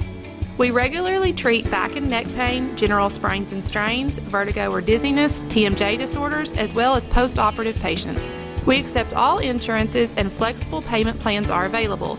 At South Fork Physical Therapy, we strive to make your experience accessible, affordable, and enjoyable. Welcome back to Oneida basketball. 4:52 to play, Mark, and Harriman is within 11. Oneida has gone cold. They've got foul trouble, and they're turning the ball over, and they're unable to stop Harriman from getting layups. No, they're doing just a little back. They're kicking it out to the top of the key and getting little backdoor cuts, passing it down there. We're not defensively, we're not adjusting to it, and we know it's coming. We just ain't doing anything about it. So we'll see. All right, Harriman with the basketball. They're going to try to cut it to single digits this trip, and here's Addison Oliver racing to the baseline. She did it. Every time. Is that Skylar Johnson? Is that Skylar Johnson or Oliver? Oliver, that's what I thought. Okay, making sure. 19 points for her, and now Oneida turns it over at the other end. 9-point game. Addison Oliver out ahead to Skylar Johnson for the lay-in. Good. It's a 7-point game with 4:21 to play, 60-53. It has been Harriman 30 points in the second half and Oneida 12. Well, we went cold shooting too, and we've tried to press it on that last one. We tried to press it down in there, and we can't do that. It's just Allie Smith to the corner, trying to get it to Grace Shoemaker, and Oneida can't hang on. 4 turnovers this quarter. We're just, we're giving it away is what we're doing. Bad basketball. 7-point game, 4 minutes to play. Harriman in front court with the basketball, driving the baseline, flicking the shot up there. It is good. Kendall Mason makes it a 5-point game as Oneida's stuck on 60. Back the other way, Caroline Keaton drives in, out to Allie Smith. Now Grace Shoemaker with the basketball, around to Faith Cross. Cross driving in, puts the shot up. It rolls off the backside. The putback by Allie Smith is no good, but there is a foul. Lily Taylor picks up her first, and it will be Allie Smith at the free throw line in a 60-55 game. Smith with 2 tosses. These are big. It's been a long, cold streak for the Lady Indians. The free throw won't go. 3:39 to go. There's a cap on the goal for the Indians. Braylon Russ set to check in. Valley can knock this one down, but it's no good. The rebound is going to be Skylar Johnson, and now Addison Oliver with the basketball. Oliver into front court, tipped away by Allie Smith. And now Braylon Russ will check in for her. So also know this, Oneida has 9 team fouls, so any more fouls means 2 free throws for Harriman. Harriman only 4 fouls in this second half. Addison Oliver, the inbounds. Skylar Johnson, nobody got a hip on her. She lays it off the glass. It's a 3-point game back the other way. Caroline Keaton with the basketball, looking left to Braylon Russ. Russ takes a dribble, goes to Grace Shoemaker. Now Faith Cross. Now Kelsey Pike at the top of the key with 3:05 and ticking. Pike has the basketball. Oneida with a 3-point lead. Pike starts right, goes back left into the paint. Little jump stop shot deflected by Harriman. A block in transition. Skylar Johnson taking it to the hoop. Shot no good. Rebound tipped. Oneida saves it. Braylon Russ tipped it to Grace Shoemaker. 3-point game. Shoemaker ahead to Russ on the right side. Gives to the trailing Faith Cross. Back to Russ to the corner. Grace Shoemaker. Bounce feed down in. And here is going to be a catch by Kelsey Pike and a foul by Lily Taylor. With 2:39 to play. 1 possession game, folks. Annaleah Terry set to check in. 32 at one point, I think. 30, 32. I think it was, yes. Yeah. This is incredible. I've never seen the beat of this. If you stepped away and have tuned back in, wow, you missed it. Harriman did not give up. No, give them a lot of credit. They've kept battling. And we talked about this being a measuring stick for Harriman. I think they're going to be pretty proud no matter what happens here. The inbounds to Annaleah Terry. And now it's going to be Caroline Keaton with 2.5 to go. Keaton, pass goes over on the left side to Shoemaker. Now back on the right. This is going to be Russ. Down to the corner, Kelsey Pike with 2:20 to play. Pike into the paint, little jump stop. She's going to be fouled by Taylor. Lily Taylor has picked up 3 fouls in the past just few moments, her only 3 of the game. That puts it at 5 or 6 for Harriman. She's trying to guard Kelsey Pike, though, and Kelsey's trying to draw fouls. And trying to get something going. So we've just went cold shooting, and that's including Kelsey. She's not. Caroline Keaton lobs it into Pike, driving to her left. Fadeaway jumper, good. Breaking the long cold needed streak. Needed that. Makes it a 5-point game, but back at the other end, here is Addison Oliver on the attack. And Oneida watches her dribble down and attempt a layup, which she misses, but Grace Shoemaker fouls her in the process. So now Addison Oliver, who is 3 for 7 from the line, steps in with her team trailing by 5. Now they're trailing by 4. Yeah, she knocks down the first. Good basketball player. A lot of heart. She's battled all night. Absolutely. 20 points for Addison Oliver. The next free throw won't go, and the rebound is out. Touched last by Oneida. 2 players going after the same basketball.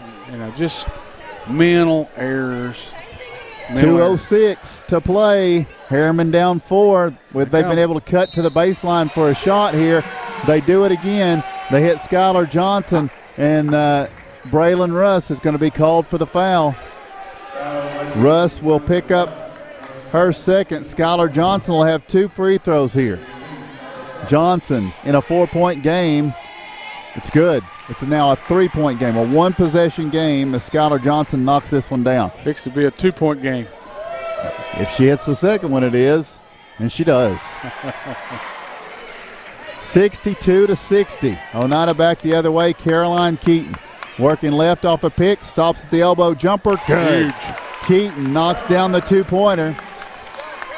And it's 64-60. Back the other way with 1:50 to play. Here's Addison Oliver. Driving left, pass deflected and stolen. Braylon Russ going to take it to the basket, and it's going to be knocked away. Loose basketball picked up Addison Oliver. Out ahead she goes to Maddie Thompson. Thompson's going to be fouled by Grace Shoemaker here. That will be for Grace, her second, and Maddie Thompson will go to the line. She is 0 for 1. Her team down 4 with 1:37 to play. An exciting home opener for Oneida. They did not want it to be this exciting, but here we are. Maddie Thompson's free throw won't go. Certainly a tale of two halves.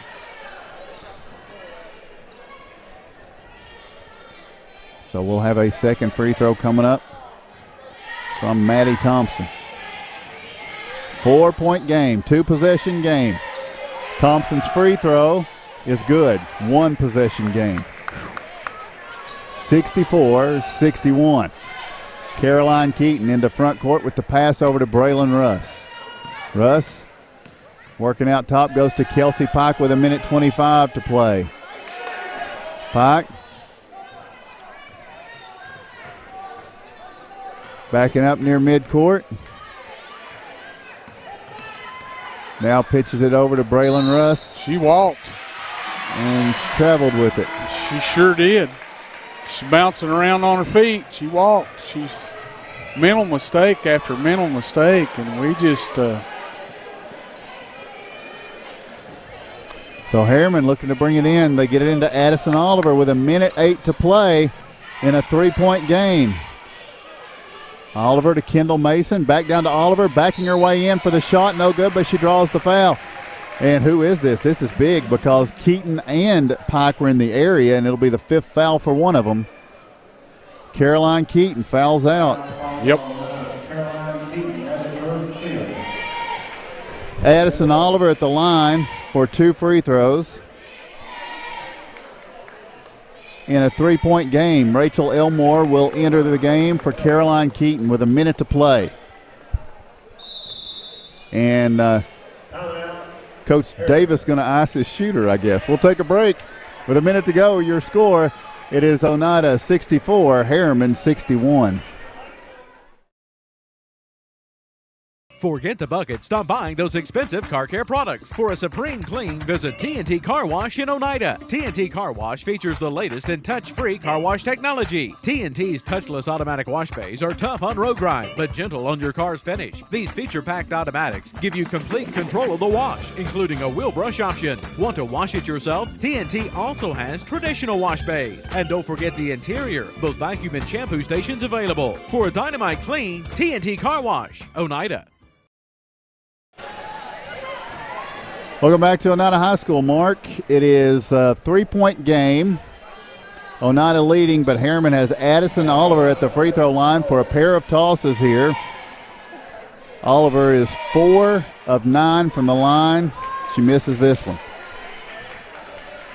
She's got 20 points on the night. Still a 3-point game. Harriman called a timeout when she stepped to the line. Of course, she's been a little tired, I think, too. Here's the second free throw from Oliver, and it's an air ball. That's big for Oneida. They're missing a few free throws, and that's huge for us because we're not getting any buckets on the other end. Harriman's going to pressure on the inbounds, and the inbounds will be to Kelsey Pike. Pike will bring it up the left side here for Oneida, and she's going to be trapped and fouled. And let's see who this is going to be against, Skylar Johnson or Lily Taylor. It will be Skylar Johnson's first foul.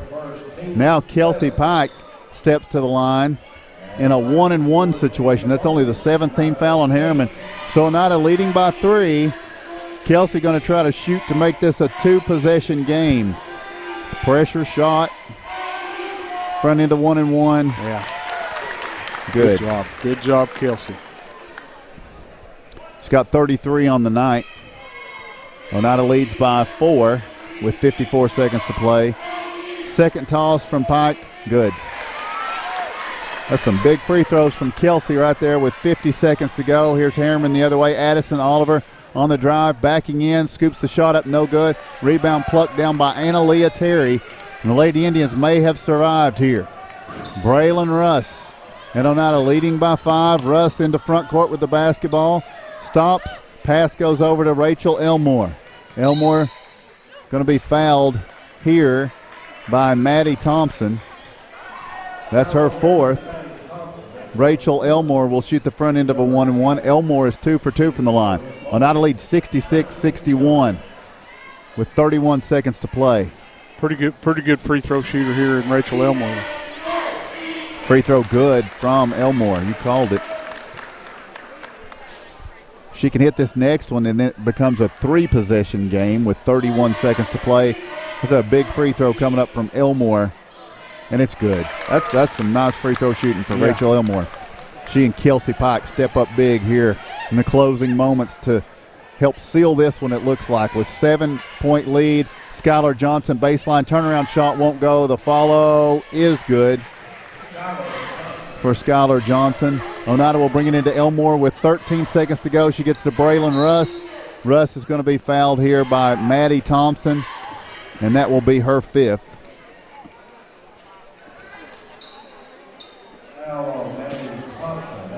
Yeah, 5-point ball game here.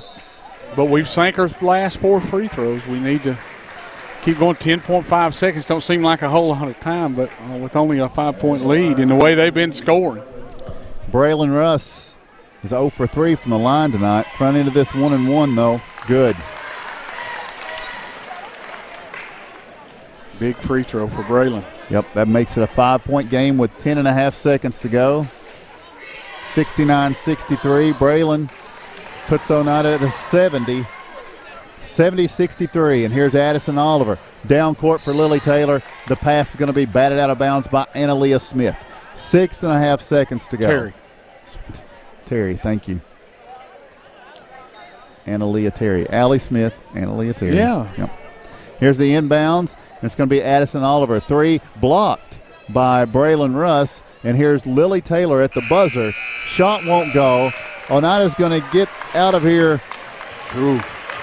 escaping with a victory after seeing Harriman score 40 points in the second half, outscore Oneida 40-32 in that second half, and Oneida led by 25 at the half, but they get a 7-point victory here. So we're going to take a break and come back with the scoring breakdown on this one as the Lady Indians move to 2-3 on the season. Harriman drops to 1-3, but we talked about this being a measuring stick for Coach Dallas Davis and his Lady Devils, and they certainly are one of the improved teams. Did a good job competing with Oneida here. We'll be back after telling you once again the final score. Oneida 70, Harriman 63.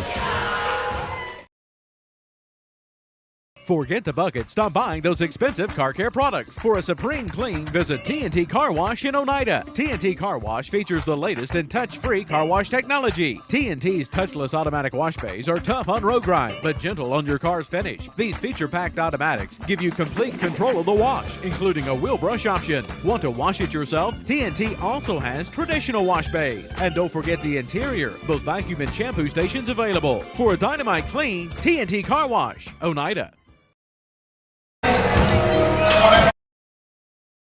Life is about choices. When it comes to your internet service provider, you've got a choice. Telepage. Telepage is internet service provided by local people you know and trust. Different service plans are available, tailored to provide speeds that fit your everyday needs. Telepage now offers fiber internet in select areas, with plans starting as low as $45.41 per month. Speeds up to 1 gig are available. Call 423-569-8595 for more information. That's Telepage, located at 258 South Main Street in Oneida. Visit telepage.net.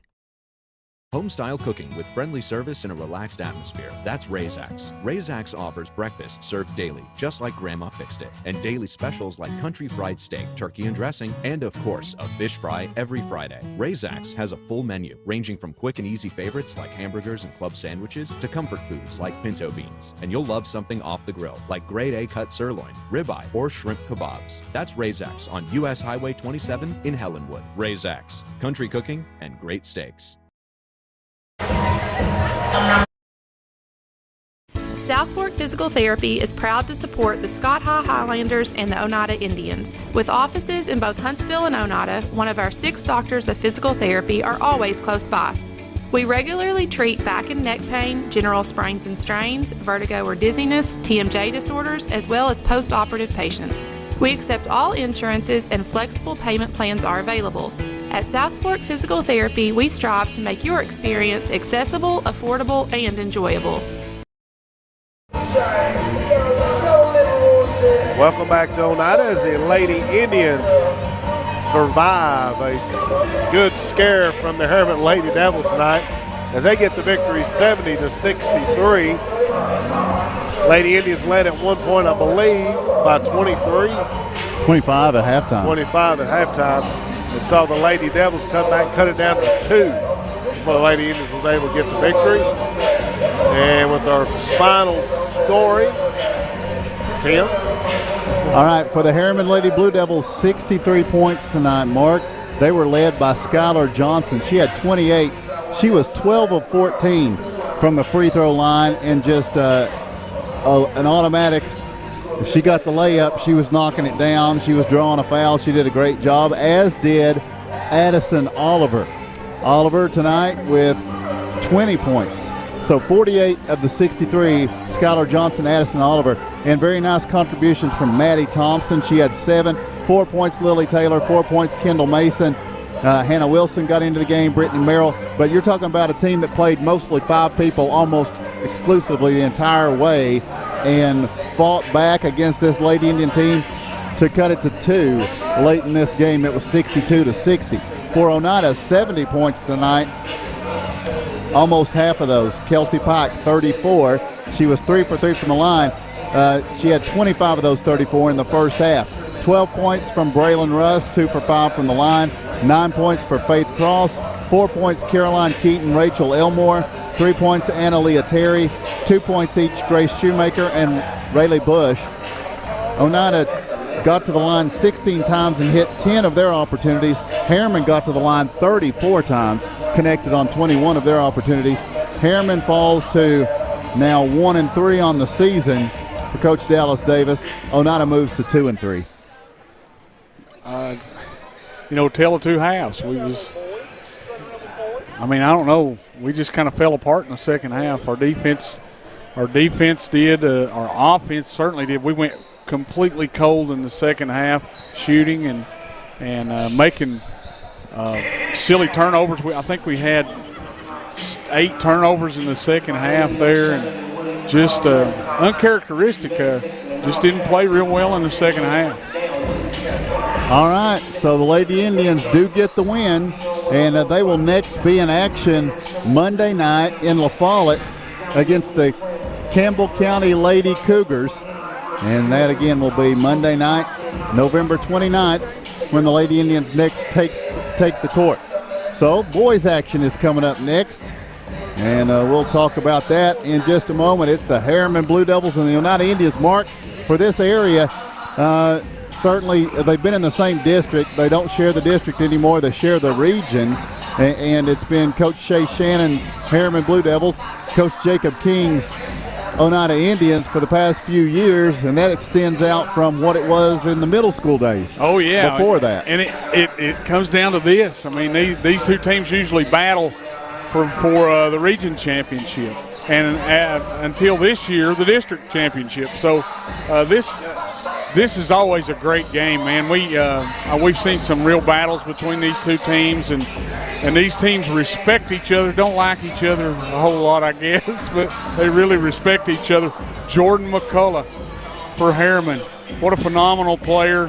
Understand he got an offer from Ole Miss. So that's pretty huge. SEC team This kid's 6'5", 6'6", and can score from anywhere on the floor. They've got a really good basketball team. All right, we'll take a break, and we'll be back for the start of the boys' game right after this. A responsible local bank must branch out into the community it serves. At First National Bank, we realize a community bank must be a strong partner with the community. That's why First National Bank doesn't have branches, but roots that are deeply embedded in the fundamentals and foundations set forth in the past, with a vision for fostering the potential for the future. Since 1904, First National Bank has had only one focus: you. First National Bank. Your family, your future, your bank. Member FDIC. Life is about choices. When it comes to your internet service provider, you've got a choice: Telepage. Telepage is internet service provided by local people you know and trust. Different service plans are available, tailored to provide speeds that fit your everyday needs. Telepage now offers fiber internet in select areas, with plans starting as low as $45.41 per month. Speeds up to 1 gig are available. Call 423-569-8595 for more information. That's Telepage, located at 258 South Main Street in Oneida. Visit telepage.net. Forget the bucket. Stop buying those expensive car care products. For a supreme clean, visit TNT Car Wash in Oneida. TNT Car Wash features the latest in touch-free car wash technology. TNT's touchless automatic wash bays are tough on road grime, but gentle on your car's finish. These feature-packed automatics give you complete control of the wash, including a wheel brush option. Want to wash it yourself? TNT also has traditional wash bays. And don't forget the interior, both vacuum and shampoo stations available. For a dynamite clean, TNT Car Wash, Oneida. El Rey is Scott County's home for great Mexican flavor. Located in Oneida Plaza, we're just up the sidewalk from Walmart. From our fresh chips that are made daily to our chicken or beef fajitas that are big enough to share, El Rey uses the freshest ingredients to serve authentic Mexican dishes that will be a hit with the entire family. Stop in before the game on Friday, or pop in on Saturday and watch college football on one of nearly a dozen screens while you eat. That's El Rey Azteca, open until 9 p.m. Sunday through Thursday and 10 p.m. on weekends. Welcome back to Oneida as we get ready for boys action. It's the Harriman Blue Devils and the Oneida Indians. As we said earlier, this used to be a big district rivalry. Now it's going to be a regional rivalry. Just the things in the district's going to be a little bit different, but this is definitely who is the, what do you call them? The favorites of each district, maybe? I'm looking for another word and I can't get it. The measuring stick, that's it. This is the measuring stick of the region right here. These two teams, not this and anybody else in the region, but this is what the region's come down to last 3 or 4 years is these two teams. And there's no reason why it should be any different this year, other than the fact that Oneida may have been a little favored last year. I'd say Harriman's the favorite this year. Well, Oneida kind of has the Indians, I think, kind of have, if you want to build in excuses from the beginning, they have the luxury of doing that because they had to cancel several games. This is only their second game, so they've got that.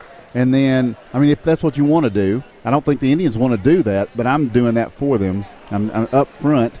I'm saying that this is only the second game the Indians have played. You're making an excuse for them right now. Yes, I am right now. And their football players were playing football 4 days ago, and now they're trying to suit up and play basketball. So Harriman's been at it a little bit longer in the practicing, a little bit longer in the playing. So there's excuses there for them. Now, for Harriman, here's your excuse. You're on the road. You're against this Oneida team, and it's been a back-and-forth thing in the past, but you know you're going to get the best Oneida has to offer. Right? And I'll tell you this, there is no quit in this bunch, and they'll absolutely get up in your grill on defense. They kind of hang their hat on the defensive side, and I'm telling you, this is going to be a great game. I'm sure that Coach Jacob King and his staff has game planned, and I think it has to kind of go through for Harriman through Jacob McCullough. If you can stop him, I believe that you got a chance. Jordan. Yes. Yep. So the starting lineup's being announced for Harriman. They're in the black uniforms with blue numerals trimmed in gray, and they have Kamayan Campbell, Carter Smith, Nick Pelfrey, Jordan McCullum, and Xavier Hickman. Pelfrey's not too shabby himself. Not too shabby. He's hurt us as bad as anybody in the past. Yes, he has. So for the Oneida Indians, their starters tonight are Mason Keaton, Brock West, Zeb Spradlin, Jacob Perry, and Gavin Keaton. 57 points a game, Tim, for this Harriman Blue Devil team. They're giving up 68 points. They played Meigs, Fayetteville, Richland, and Kingston. Beat Kingston 72-68. The other three they've lost. But they've been relatively, outside of Fayetteville, they've been relatively close ball games. So Coach Shay Shannon does a great job for these Harriman Blue Devils. He'll probably play everybody unless something's changed. He always makes it tough on me that way. Yeah. So here we go from Oneida High School, the boys' first home game, only their second game on the season. Indians 1-0, Harriman 1-3. Zeb Spradlin's going to tip it up against Jordan McCullum. Oneida basketball on the OHS Sports Network, and it's controlled by Harriman. They'll move left to right. Here for those who are maybe audio only with the basketball, Xavier Hickman. Now they dump it down. Jordan McCullum working against Zeb Spradlin. Circles back out. Hickman to the right corner. That's Pelfrey with the basketball. Pelfrey feeds Carter Smith to the elbow. Back out to McCullum. Again, Spradlin working him. McCullum steps left, pulls up for a two, and it's good. That's tough. Not a whole lot you could do about that. Zeb Spradlin playing good defense, but nothing you can do about that. Back the other way, Mason Keaton over to Brock West. Eyes the cutters. Goes to Gavin Keaton. Now Mason Keaton on the left side. Top, Spradlin. Oneida working the ball around quickly. Here is Jacob Perry putting up a three. It's back of the iron, no good. Rebound tip, kept alive. Mason Keaton takes it in against McCollum. Blocked away. Keaton, bounce feed back out. Gavin Keaton puts up a three. Sails long, rebound. Spradlin, double pump, shot blocked by McCollum. He's got 2 blocks in this game now. And here is Harriman back the other way to Pelfrey. Deep in the right corner to the trailing McCollum. Starts right, goes back left. Inside the free throw line, back out to Pelfrey for three. It's short, rebound. Xavier Hickman clears it. His shot blocked away by Mason Keaton, out of bounds. They're going to say Hickman touched it last. Keaton got up there, didn't he, Mason? He did. Harriman went up with a basket, but it come off his foot as Mason blocked his shot. 6:39 and ticking here in the first quarter. Keaton hands it off to Jacob Perry. Perry to the elbow. Fadeaway jumper. Banks no good. Rebound. Zeb Spradlin keeps it alive. West, they reverse it around. Mason Keaton driving down in. Takes a jab at the baseline. Pass going to be deflected. Here's a steal. Jordan McCullum out ahead of the pack. Little crossover through the paint. Loops it in good. McCullum with the 2. He's got 4 and Harriman's got 4 with 6:10 to go here in the first half.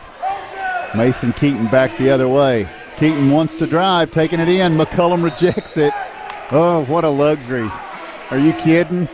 You take it down through the paint, and he's just sitting there waiting.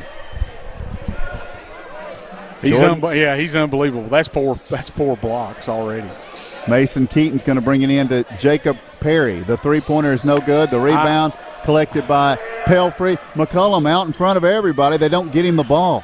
Back now to Carter Smith. We almost were dunked on right there. Here's Pelfrey with a 3, no good. Rebound tipped and collected by Gavin Keaton. Oneida down 4-0. In transition, Keaton drives, tries to get back before McCullum is there. He's going to be called for a travel. He hit the shot. He got past McCullum before he could block it, and he laid it up and in, but they say he traveled. So Oneida turns it over. Back the other way. Here's Pelfrey with the basketball. Gets a pick from Hickman. Steps up for a 2. No good. Rebound, Gavin Keaton. Clears it nicely. Now it's going to be Perry. Bounce feed stolen away in transition by Carter Smith. And then Perry's going to be – change that. It's going to be Mason Keaton called for the foul. And it was. It was. So Harriman will bring it inside front court. And they get it in here to Kamai and Campbell. Campbell over on the left side. It's going to be Smith with the basketball. Back to Pelfrey. He's looking in. McCullum is posting on Spradlin. The bounce feed in on trying to get it to McCullum. and Zeb Spradlin's going to be called for the foul as he's just trying to survive down there against the big man. That'll be the first against Zeb. Yeah, they got Zeb for a push right there. Just inbounds. Hickman juggles it, walks with it. There we go. Xavier Hickman got the inbounds. He had the size over everyone, but as he was trying to collect it, Brock West applies pressure, and Hickman takes steps while they consider possessing the basketball, I guess. Turns it over. 4-0. 3 minutes into this first quarter, Oneida trails. They haven't scored here at home this season. And here's the pass, going to be tipped and stolen by Xavier Hickman. Hickman all the way to the other end, and his shot blocked by Jacob Perry, but Perry's going to be called for the foul. Wow. Oh, and this official's just looking. He was. Yeah, he was just looking. Kind of looking at Jacob to see if he would. Yeah, he's just looking for something. Xavier Hickman going to have a pair of free throws here in a 4-0 game. Mark, you don't ever get fired up when Oneida and Harriman get together, no, do you? I respect them, but I don't like them. Hickman's free throw from the left hand, no good. That's just the truth. I mean, during the game. Oh, that's right. That's right. I think they coddled McCullough a little bit. I just let my boss down in Harriman that's listening to this know that's not me saying that. No, it's Mark Matthews saying that. Absolutely, 100%. Second free throw is good for Xavier Hickman. It's a 5-0 lead for Harriman. The bigger pressing question is, how do you score on this team right now? Exactly. Oneida's not solved it. Bounce feed over to Brock West. West gets a pick. Bounce feed trying to get it to Gavin Keaton. McCullum gets the steal. And now a little crossover in transition. Brock West gets the steal. Now he's running up the right side. A 3-on-1 for Oneida. West over to Keaton. Ball fake, then his shot blocked away by McCullum in retreat. Now Xavier Hickman has it knocked away, and it's going to be Perry out ahead to Keaton. Keaton steps back. Three-pointer is going to be no good. Rebounds Xavier Hickman. 4:10 to play in the first quarter. Harriman with the basketball, and here comes Kamayan Campbell up the right side. Campbell stepping back, and a moving pick going to be called against Xavier Hickman. That's the first foul against Harriman. Yeah, Indians having trouble getting the ball in the basket here in the first quarter, but that's a whole lot of McCullough right there. He's blocked 5 shots. Yeah, no shots have even made it to the rim from down in that area. So now Mason Keaton on the drive, pitches to Zeb Spradlin, over to Brock West. West now to Keaton. Keaton starts right, goes left, loses it, picks it back up, bounce feed, trying to get it to Perry. Ball's knocked free by Kamayan Campbell. Now Spradlin driving the baseline, shot is no good, and Zeb Spradlin's going to be called for a charge. They're going to say Hickman had his feet set, and that will be Spradlin's second foul. And here comes Rylan Duncan, and Rylan will check in. Just hard playing, Zeb Spradlin, and they did. You know, you got to give them some credit. Rylan now, he got a lot of fouls in short time last night. His assignment is going to be Jordan McCullum, who you say they watch over pretty good. So let's see what happens here. It's going to be McCullum cutting to the basket, and now Hickman with the basketball, and now McCullum with it on the right wing. He spins, wants to go baseline. Rylan Duncan works him down through there, and we've got a whistle and a foul. It's going to be Rylan Duncan called for his first. Can't touch him. It's against the rules. And that's 5 fouls on Oneida to 1 on Harriman. So here the ball will be brought in on the bounce feed. It skids back to midcourt. Picked up by Kamayan Campbell. He saved it. And now they try to get it into McCullum. It's knocked out of bounds by Rylan Duncan. Yeah, Rylan's certainly not going to back down from the challenge. He plays hard defense against McCullum. Talon Moore is in. Now McCullum makes the catch.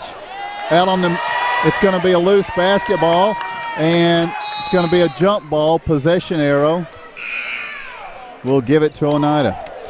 2:55 to play first quarter. The Oneida defense is doing a great job, Mark. I mean, they've got 5 fouls here, but it's just finding points. Yeah, and that's, you know, McCullough has been the difference, really. It's he's hit shots that that you can't block. He just gets in a place where you can't block him, and that's been the difference.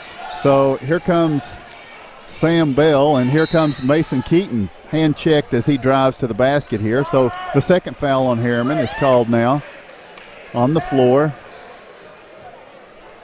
And this will be against Kamayan Campbell. And when you can get McCullough out of the paint, that's what you got to do. You got to attack the basket, and that's what Mason was doing.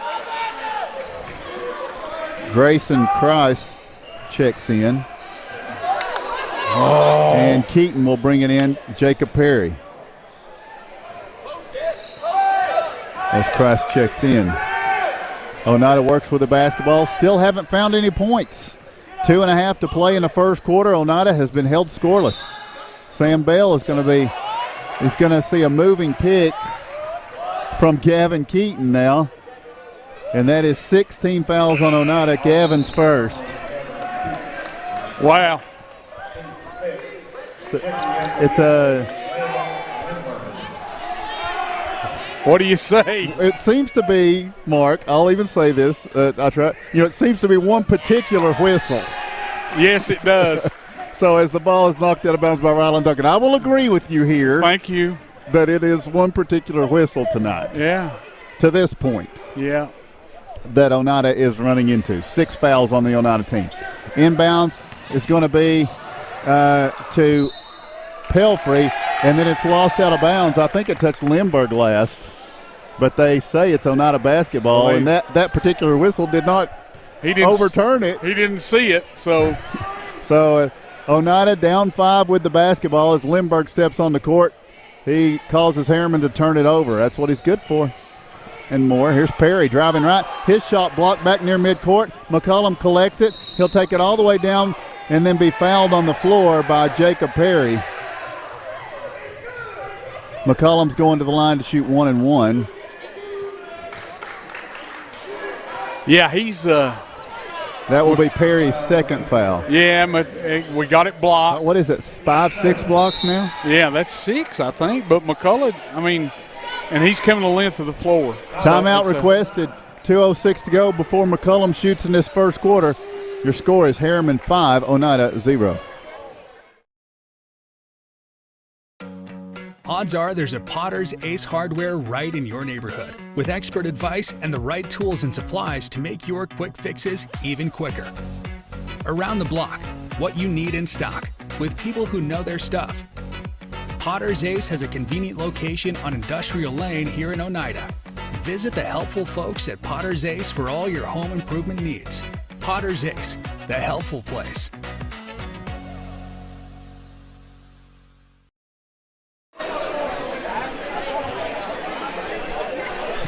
Welcome back. Mark, you were saying when we went to break. That was Perry just got a frustration foul there, and they probably should have called McCullough for a technical down here because he slung his elbow around at Perry at the end of the play, but that's not going to happen.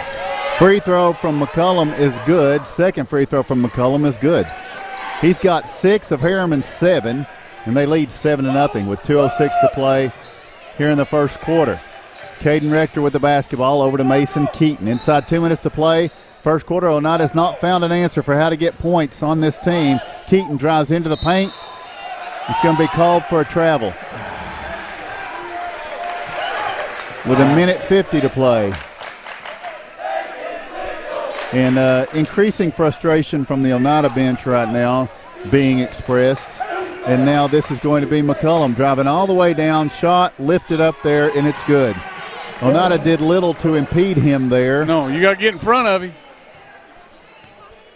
And so it is 9-0. 8 of these 9 for McCullum. Oneida has not scored, and it's 1:25 to play in the first quarter. Caden Rector back out to Sam Bell. And his pass to Mason Keaton, and he's going to be fouled here by Nasir Stokes. Stokes first, team's third. Yeah, he gets in there on defense, man. He plays really, really hard. And he'll get you some steals. Gavin Keaton will return to the floor for Sam Bell. You've got Lindbergh, Rector, Duncan, and Gavin and Mason Keaton. Oneida down 9-0. The inbounds to Gavin Keaton. Keaton hands it off to Landon Lindbergh. Starts right, goes back left, drives in for the shot, no good, but draws a foul. Can Landon Lindbergh crack the scoreboard for the Indians? We're about to find out as Talon Moore commits the foul. Lindbergh's going to the line for 2 tosses in a 9-0 game for Harriman. Lindbergh's toss, good. Nice. So Oneida gets the point with 1:11 to play in the first quarter, finally. Second free throw from Lindbergh, good. So now it's a scoring streak. 9-2, down court, what do we got? It looked like a shoulder initiation from Pelfrey against Lindbergh, but it's going to be Lindbergh called for the foul.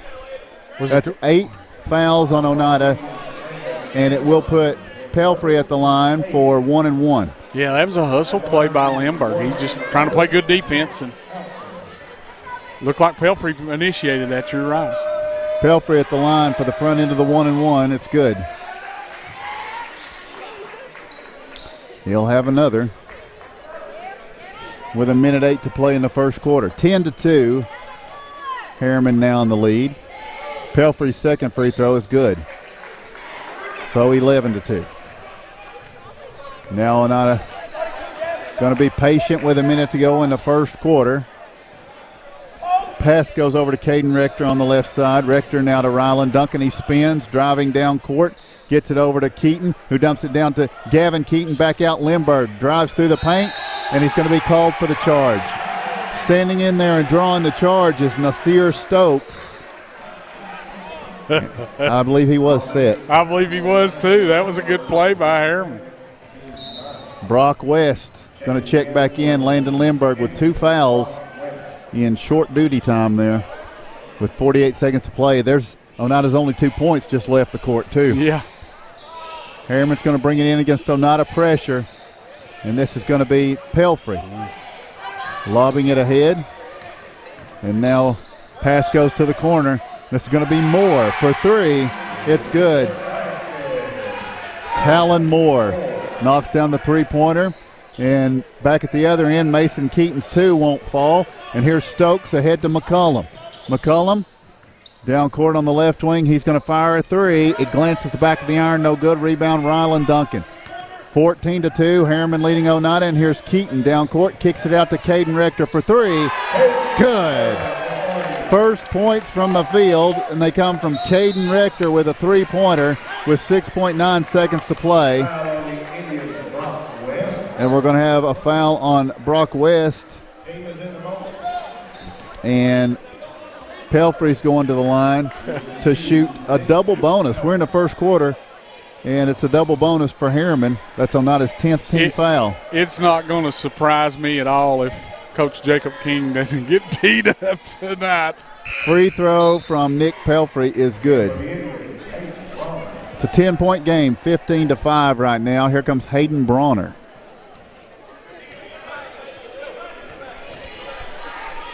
Second toss from Pelfrey is good. So it is 16-5. Back the other way, Mason Keaton drives through, lays it off the glass, and gets the points at the buzzer. It will be Harriman ball when we come back for the second quarter. Your score after 1 quarter play, it is Harriman 16 and Oneida 7.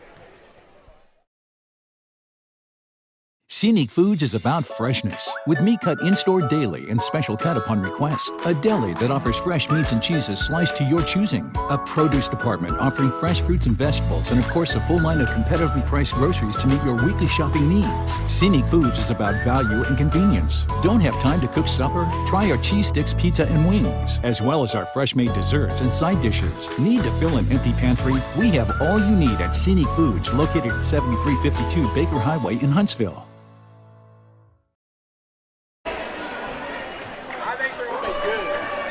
Welcome back, Mark. The Indians trail 16-7 as we go to the second quarter. That is correct. I'm sorry. I was. I was looking at something else. Jordan McCullum with 8 of Harriman's 16, and Oneida.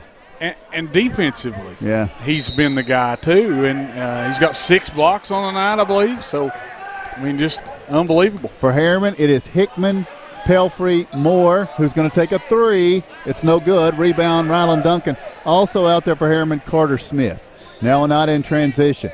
It's going to be Mason Keaton driving through, ball tipped away. Keaton comes back up with it, fires it out to Brock West, who pitches back to Keaton in the left corner for 3. Glances the iron, no good. Rebound kept alive. Tip. Keaton had it momentarily. Saves it. Bounce feed. Ryland Duncan. Ball fake back up. Nice job. Good. Ryland Duncan staying with it and carving into this lead. It's down to 7 now. And here with the basketball, Harriman in transition. They get it over to the left side. Oneida mixing it up defensively here, I think. And now McCullum drives. Gets it over to Moore. Back to McCullum. And now over to Pelfrey. Oneida zoning here. It's a 1-2-2. Here's McCullum, turnaround shot. I'm trying to diagnose it. I can't do it. Turnaround shot from McCullum is good. Gives him 10. Makes it 18-9. Harriman doubling up Oneida. Indians back the other way. Mason Keaton with the bounce feed. Brock West on the right wing. Now Ryland Duncan. Guarded here by McCullum. Pass goes over to Mason Keaton, looking in at Brawner, guarded by Hickman. 6:30 and ticking in the first half. Rector back over to Ryland Duncan. Now Brock West with it, top of the keys, open for 3. Bam! Good. Brock West for 3. Oneida cuts it to 6, 18-12. Back down court, here with the basketball. Pelfrey. And we got a foul on Ryland Duncan. That'll be his second. So that's going to put them at the line for 2 tosses. Woo! And the Oneida bench is getting warned. Yeah, I anticipated that. So here we go, 2 shots. Jacob Perry is going to come in for Ryland Duncan. Caden Rector will exit. This one here is just eyeing anything that he can see that Oneida's going to do. He's going to get after us. So at the line, Carter Smith will have 2 free throws. Oneida trails by 6 and now by 7. Harriman, by the way, doing it from the line big time. They are 8 of 9 from the line. Oneida's only shot 2 free throws here at home. Second free throw is good. Does it count? Did you see what they just called? Hayden Brawner boxing out is going to be called for a foul. You can't even box him out hard. So did that free throw count, though? Because I don't see it. Here's McCullum with 2 free throws. Oh, wow. First of which is good. Well. Yeah, it did count. Yeah. Yeah, I figured it did. So McCullum hits his free throws. And now it is 11 of 12 from the line for Harriman. And they lead back by 10. Here's Mason Keaton handing it off to Jacob Perry. Perry picks it up, looks for help, goes to Brock West. West goes left, down to the corner. It's going to be Mason Keaton. Spinning, wanting to work it in, drives the baseline, kicks it over. Jacob Perry puts up a 3, glances the iron, no good. Rebound, Hayden Brawner, back up, good, and he's fouled. Hayden Brawner gets the 2. The foul will be against Talon Moore. And Brawner will go to the line for a free throw. Great play by Brawner. Getting a rebound, going back up with it. Free throw is no good. Rebound, Hickman. 8-point game. Here's Harriman. Far down court, they get it to Carter Smith for 3. No good. Battle for the rebound. Perry's going to tie it up with Hickman. Possession arrow gives it to Oneida. And we just got to overcome some of this stuff. Yeah. Yep. That's all you can do. That's all you can do. There's nothing you can do about the officiating.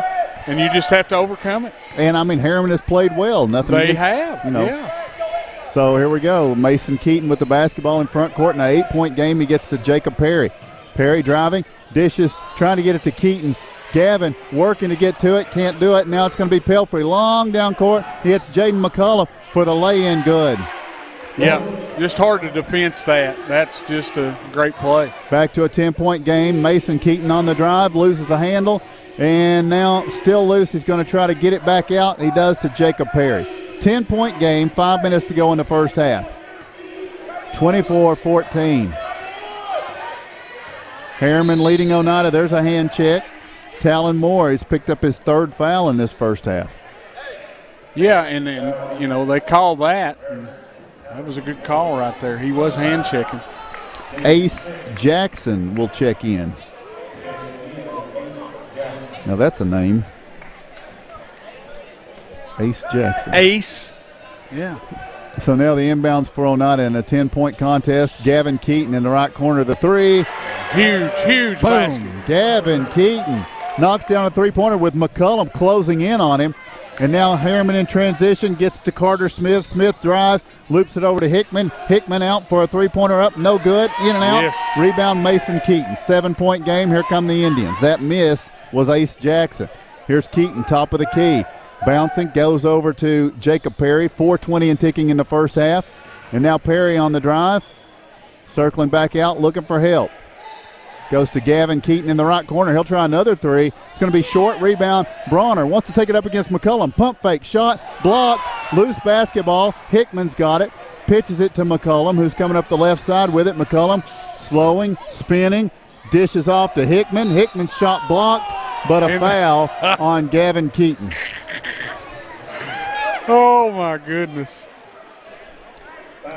Yeah, that will be the 2nd foul on Gavin Keaton, and we'll see Xavier Hickman at the free throw line for 2 tosses. And how did you like Hayden Bronner down there backing down McCullough and trying to get up? But, I mean, he didn't get to the shot, but he backed him down. He did? Yeah, there's no fear there. No fear at all. Good job, Hayden Bronner. Yep. Agreed. Zeb Spradlin returns to the court for Oneida. Rylan Duncan's back out there. It's a 7-point game. And we'll have a second free throw coming here from Xavier Hickman. It is no good. The rebound, Zeb Spradlin. He gets to Jacob Perry. 3:50 and ticking in the first half. It's Harriman 24, Oneida 17. Perry fires over to Mason Keaton on the right wing. He starts right, goes left, or starts left, goes right. Puts the running one-hander up, no good. Rebound McCullum. McCullum battling with it, and he's going to be fouled here at midcourt. Is it? Zeb, wasn't it? Zeb Spradlin with his 3rd.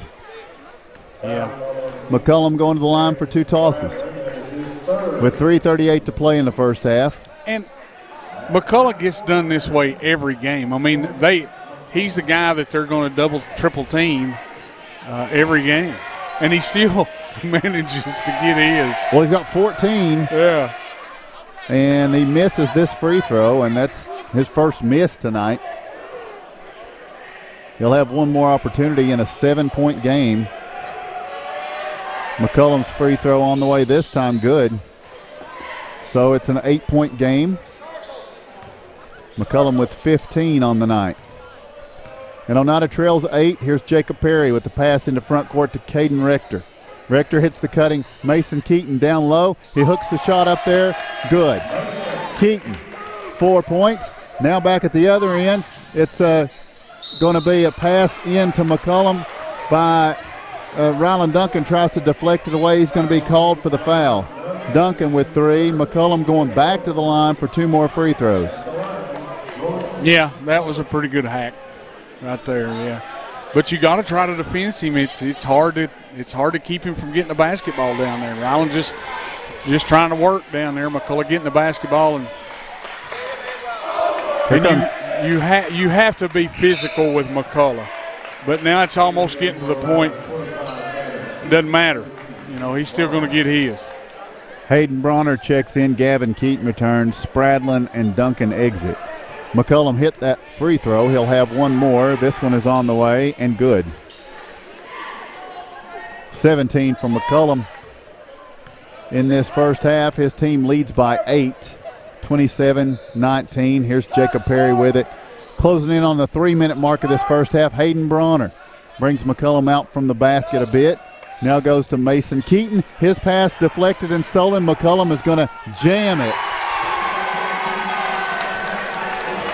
That's 19 for McCullum. Oneida down 10, back the other way. Oneida with the basketball. 29-19.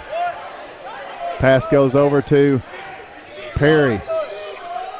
Perry now dumps it down. This is going to be Keaton driving. We're going to have a foul on Hickman. Hickman will pick up the foul. Xavier Hickman's second. Yeah, Gavin going hard to the basket. That's the 7th team foul. Is this for 2 or the 1 and a bonus? 1 and a bonus. Free throw won't go. Nice play, nice play. What was it? Missed it, Mark. Huh? Jacob Perry with the putback. Yeah. Perry gets the rebound with the putback there. Great job. All right, Perry gets the 2. It's his first 2 of the game. It's an 8-point contest, 29-21. McCullum with the basketball, guarded by Perry. He steps left, shot is up, no good. Perry got a hand in his face. Now Bronner with the rebound. He'll get it back to Jacob Perry. 2:10 and ticking in this first half. 8-point game, 29-21. Pass goes over to Mason Keaton down on the right side. Keaton. Bounce feed. Gavin Keaton turns for the 2. It's going to be no good. Rebound will be pulled in by Harriman in transition. Pelfrey over to Smith. Back to the trailing Pelfrey. And now the skip pass. They get it to McCullum free throw line, and he loses the handle on it. It goes out of bounds. Who touched it last? They're saying oh, it's a jump ball. It's going to stay with Harriman. None of the 3 officials saw who touched it last. So it goes to the jump ball. Or they all agreed that both players touched it last simultaneously. And now Harriman brings it inbounds.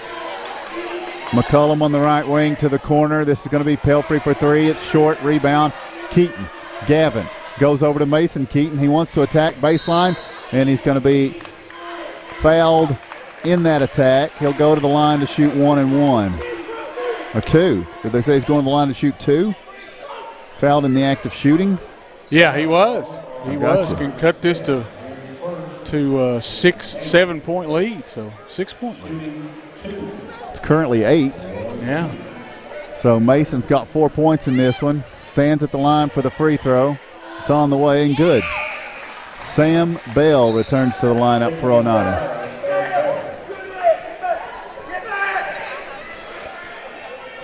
Gavin Keaton will exit.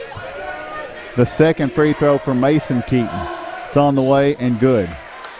6 points for him. It's a 6-point game. Harriman leading. They've got the ball. Into front court. Pelfrey with it. Met with a trap. Now they get it bounce feed baseline. Here's McCullum in the paint. Hooks the shot up there. No good. He tips it. No good. Battling for it. He kind of came over the back there if you want to be picky. Gets it out to Pelfrey for a shot. No good. Rebound is going to be Sam Bell.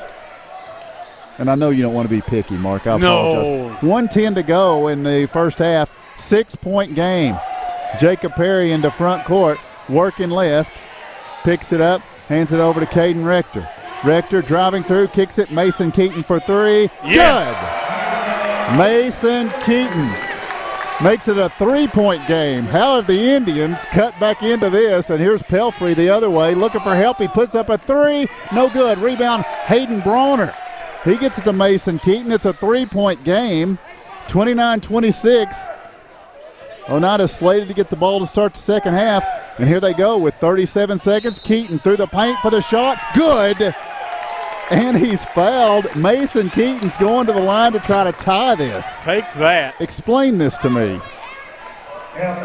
How'd we get here? It's 29-28. Well, we've kind of got McCullough out of the paint, and we're getting in there and making some shots. He was just blocking everything coming and going, but we've backed him out of the paint a little bit. Keaton ties it at 29. Oneida has fought all the way back. And Mason Keaton's got hot. Here back the other way, Pelfrey kicks it to the corner. Carter Smith 3, no good. Battle for the rebound. It's going to be McCullum hooking it back up. No good. Rebound, Bronner. Can Oneida get the lead for the half? Hayden Bronner's been big. 3 rebounds. 29-29, 13 seconds. Here's Perry driving. Kicks it to Bronner. Bounce feed. And what do we got? One last foul on the Indians. Got to get it in there. It'll be Hayden Bronner. 7.8 seconds to play. Tied at 29. Here's the inbounds. They get it to Pelfrey. Pelfrey down to the corner. Carter Smith for 3. No good. And that's going to be Keaton. Did he get it off? He did, but it's not going to go. We'll go to the locker room. Tied. I'm going to take a break. We're going to come back, dissect this. Your score after 2 quarters of play, it's the Oneida Indians 29 and the Harriman Blue Devils 29. El Rey is Scott County's home for great Mexican flavor. Located in Oneida Plaza, we're just up the sidewalk from Walmart. From our fresh chips that are made daily to our chicken or beef fajitas that are big enough to share, El Rey uses the freshest ingredients to serve authentic Mexican dishes that will be a hit with the entire family. Stop in before the game on Friday or pop in on Saturday and watch college football on one of nearly a dozen screens while you eat. That's El Rey Azteca, open until 9 p.m. Sunday through Thursday and 10 p.m. on weekends. Odds are there's a Potter's Ace Hardware right in your neighborhood, with expert advice and the right tools and supplies to make your quick fixes even quicker. Around the block, what you need in stock, with people who know their stuff. Potter's Ace has a convenient location on Industrial Lane here in Oneida. Visit the helpful folks at Potter's Ace for all your home improvement needs. Potter's Ace, the helpful place.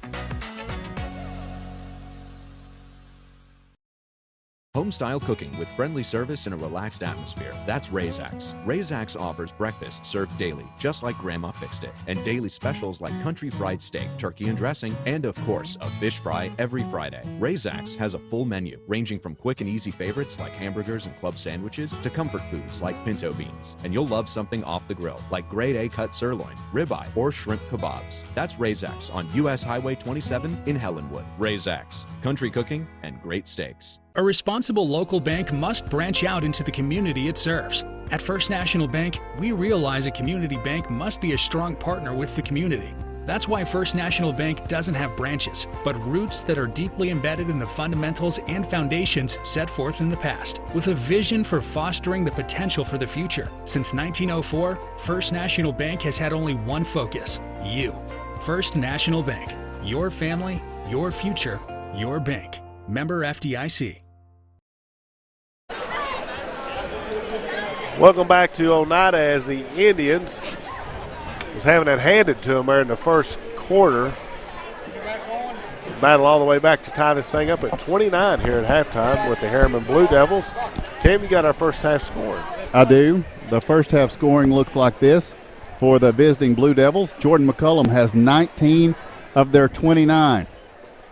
4 points from Nick Pelfrey, 3 points from Talon Moore, 2 points Carter Smith, 1 point Xavier Hickman. Harriman got to the line 18 times and hit 14 of those to 29 points. Oneida's boys, 29 points, closing the half, getting this thing tied. Mason Keaton with a flurry at the finish there in the second quarter. 3 for 3 from the line, 12 points. Brock West with 3, Gavin West with 3, Caden Rector with 3. Keaton. Yes, thank you. Gavin Keaton with 3. Jacob Perry 2, Rylan Duncan 2, Landon Lindbergh 2, and Hayden Bronner 2. Oneida does have some foul issues at the half. They've got Zeb Spradlin and Rylan Duncan with 3 each. For Harriman, Talon Moore has 3. So the Indians did a good job, though, just closing it back against some big odds. Coach Marv West joins us now, and he saw a comeback tonight as well from the other end as the Lady Indians had a 25-point lead at the half. Coach Dallas Davis's team kept plugging away at it, and Coach, they were able to close it to within 2 late in the game before the Lady Indians were able to seal this home victory. I needed about 10 more timeouts, I think, because I don't know. I was trying to draw things up over there and trying to talk them through it, but it was very frustrating tonight. start out with some positives. Our free throw shooting down the stretch was great. Made 3 front ends, 6 in a row free throws to extend that lead on out. Kelsey's shooting the eyes out right now. I mean, it must look like a hula hoop to her because, of course, I wasn't ever a good shooter. I never saw it look any different than it does now. But, man, she is about automatic, and, we've got to continue to find her. We can't lose her. And when she draws two, and I keep preaching this to the girls, that's when you're going to be wide open. And it's going to happen. And, we're trying to find some rhythm there. We're just not taking care of the ball the way we should. And went a little cold shooting there in the second half. We went cold, and we weren't finding the best look every trip. We were jacking up quick shots, wasn't executing what we're supposed to be doing. And then defensively, guys, that second half, I'm at a loss. I'll be honest. I don't know what's going on in their minds. But to be a good defender, you got to buy in and you got to want to be out there to defend. And right now, we just don't look like we want to defend. You can't give people layups. You just can't do this. Yeah. I don't know, And there was. I don't know what to say.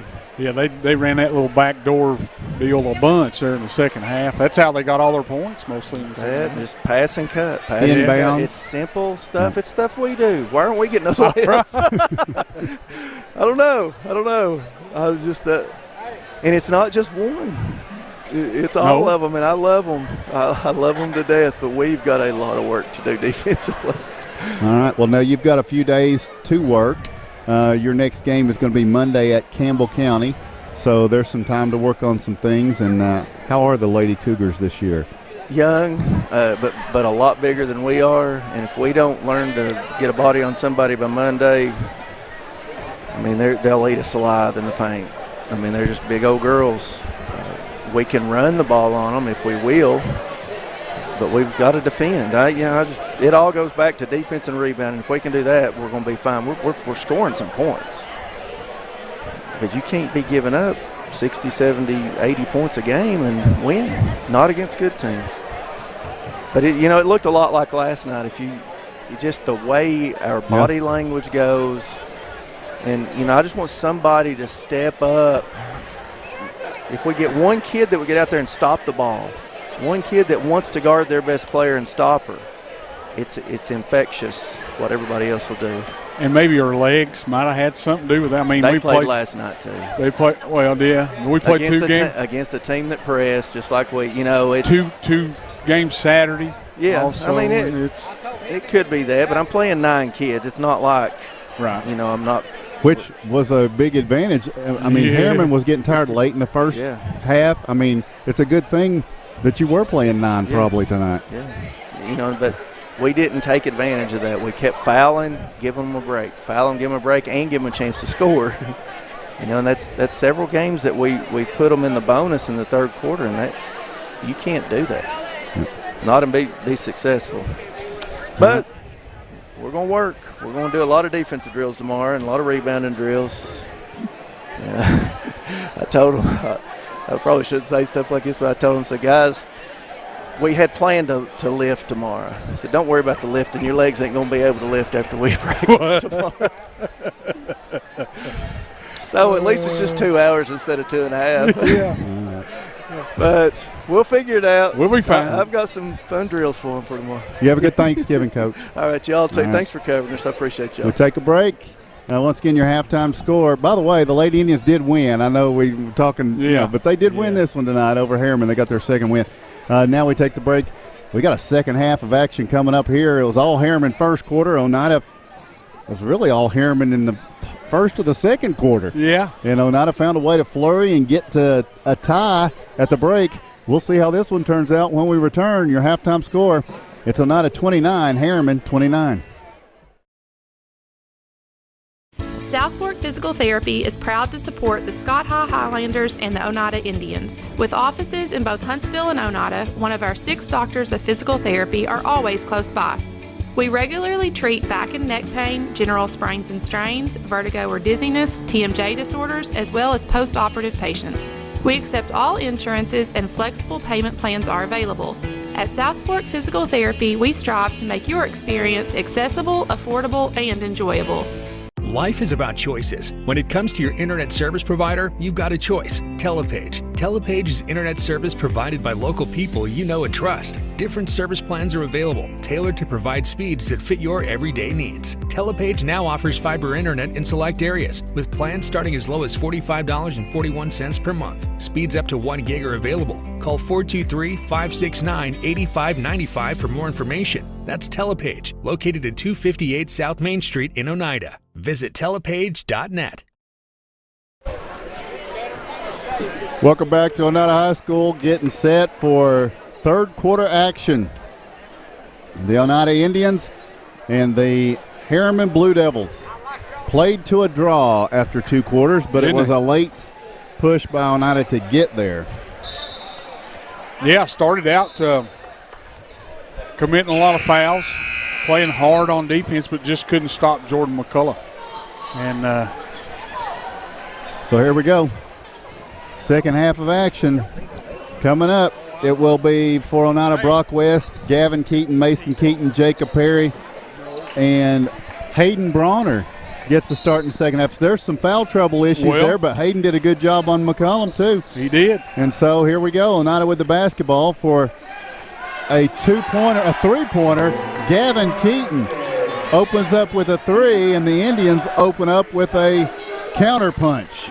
For Harriman, they bring it the other way. Jordan McCollum is going to pull up for 3. It's going to be off. Rebound, Gavin Keaton. Also out there, Talon Moore, Nick Pelfrey, Xavier Hickman, and Carter Smith. Oneida with the basketball in a 3-point lead, 32-29. Here's Mason Keaton over on the left wing. Keaton looking in, dumps it into Gavin Keaton, spinning. Gavin, fadeaway 2, won't go. Rebound, Jordan McCullum gets it to Pelfrey. Pelfrey will bring it up the left side for Harriman. Now looks in McCullum, and he's going to be fouled by Hayden Bronner as Hayden tried to come around and knock that loose. Can't touch him. It was a pushing foul on Hayden Bronner. So Pelfrey will bring it in from the baseline. And for Harriman, they're going to get Grayson Kreis onto the floor for Nick Pelfrey. Explain that one to me. The inbounds is going to be to Carter Smith. They work it to Kreis. We may find out there. Kreis tries to get it into Hickman, and Jacob Perry knocks it away. 7:06 to go in the third quarter. Oneida by 3. And Kreis with the basketball. Starts right, back left. His pass goes. Moore dumps it down. McCullum can't hang on to it. It goes out of bounds. And Oneida will have the basketball in a 3-point lead here. Yeah, Bronner is battling, making it hard on him down there on McCullum. Mason Keaton into front court. Hands it off to Jacob Perry. Circling around. Now Gavin Keaton wants to drive. Leaves it with Mason. Jabs right. Goes back left. Now back to the right baseline. Hand check. Foul is going to be called on Grayson Kreis. Well, that's the first on Harriman this half. Yeah, maybe we're going to even it up here in the second half. Well, now don't get carried away. I hate to see you disappointed. Mason Keaton's going to bring it into Jacob Perry. He'll put up a 3. Oh. Glances the iron, no good on the rebound. Mason Keaton with a foul, I think. That was a foul. Yep. Yeah. He came over the back. That'll be his second foul. You can't do that. You can't do that. He just come up over trying to knock the rebound away and come up over his head. 32-29. Oneida with a 3-point lead. Here's Harriman bringing it up with Grayson Kreis. Pass goes over on the left side. That's going to be Talon Moore to the corner. Xavier Hickman. His pass deflected and stolen by Jacob Perry. Perry into front court. Pass ahead to Brock West. West puts the shot up. It glances no good. Rebound. McCullum has it. And then a blocking foul on Mason Keaton. That will be his third. As he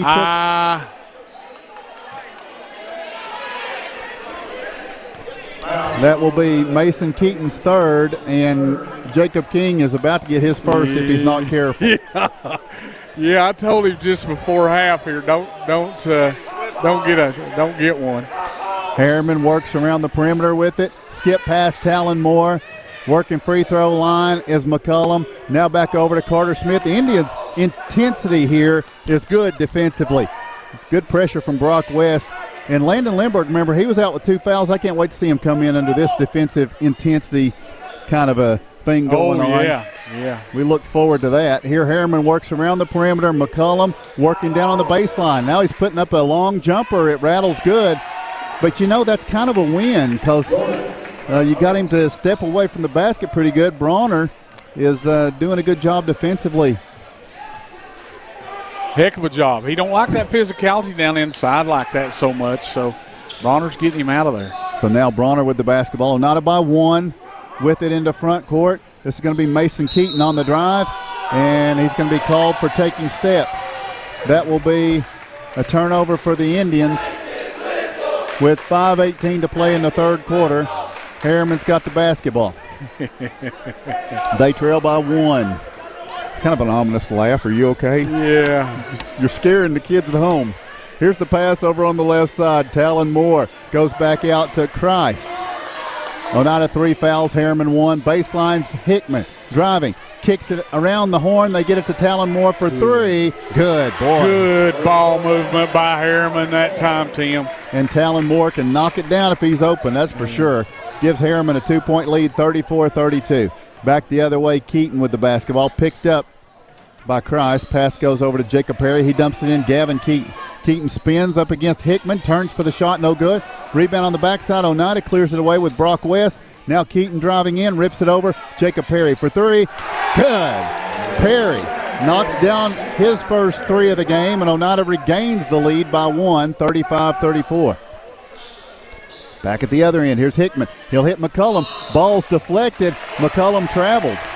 Brock West applied pressure, and when he tapped that ball, McCullum was a little unsure what was happening, and he took steps. That's what it looked like to that official. Yeah, and what we're doing, we're just converging with three guys on McCullum whenever he gets the basketball down in the paint like that. And Bronner's going to get a rest, and Zeb Spradlin is going to check in for him. Gavin Keaton takes the long way home as he's taken out of the game here, back behind the score table. Oneida by 1 with the basketball. Jacob Perry gets a pick, steps right, now leaves it back out to Rylan Duncan, who's on the floor. Mason Keaton drives baseline all the way under, lays it up, good. McCullum tried to get down there and get in the area, but he couldn't, and Oneida by 3. We're halfway through the third quarter, 37-34 Indians.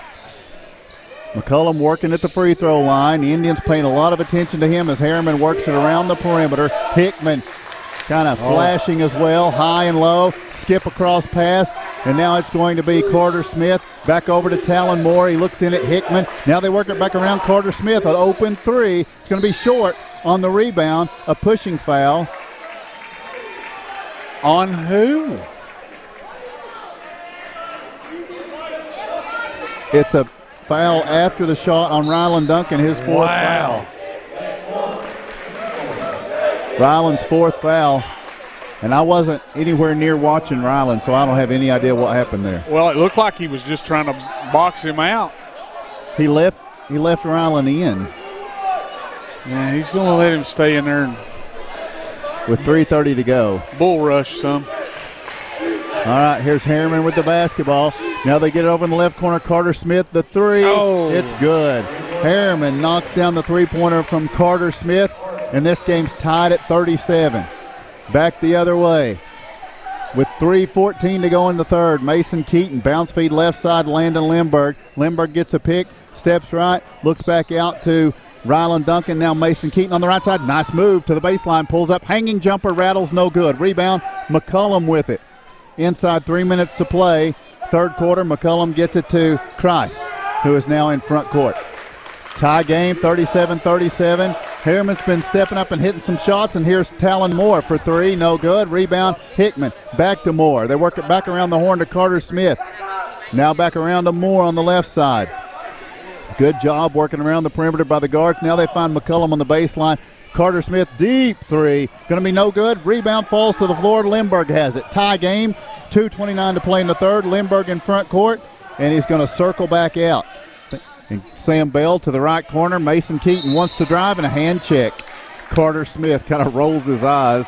He feels like you do. He thinks if you touch him, it's a foul. That's his second foul. I think we've got 3 on Mason, though. So 2:20 to play in the third quarter. It's 37-37. Oneida and Harriman tied here in this early season matchup. And the inbounds will be to Jacob Perry. Step back 3, glances the iron, no good. Rebound tipped and kept alive by Mason Keaton. Sam Bell out to Landon Lindbergh. He'll drive through for the shot. No good. And what do we have? It's a foul on Landon Lindbergh.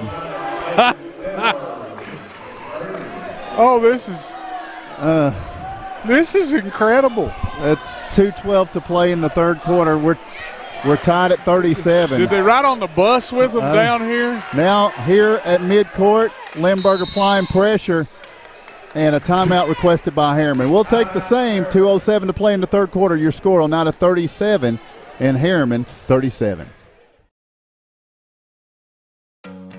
Odds are there's a Potter's Ace Hardware right in your neighborhood, with expert advice and the right tools and supplies to make your quick fixes even quicker. Around the block, what you need in stock, with people who know their stuff. Potter's Ace has a convenient location on Industrial Lane here in Oneida. Visit the helpful folks at Potter's Ace for all your home improvement needs. Potter's Ace, the helpful place.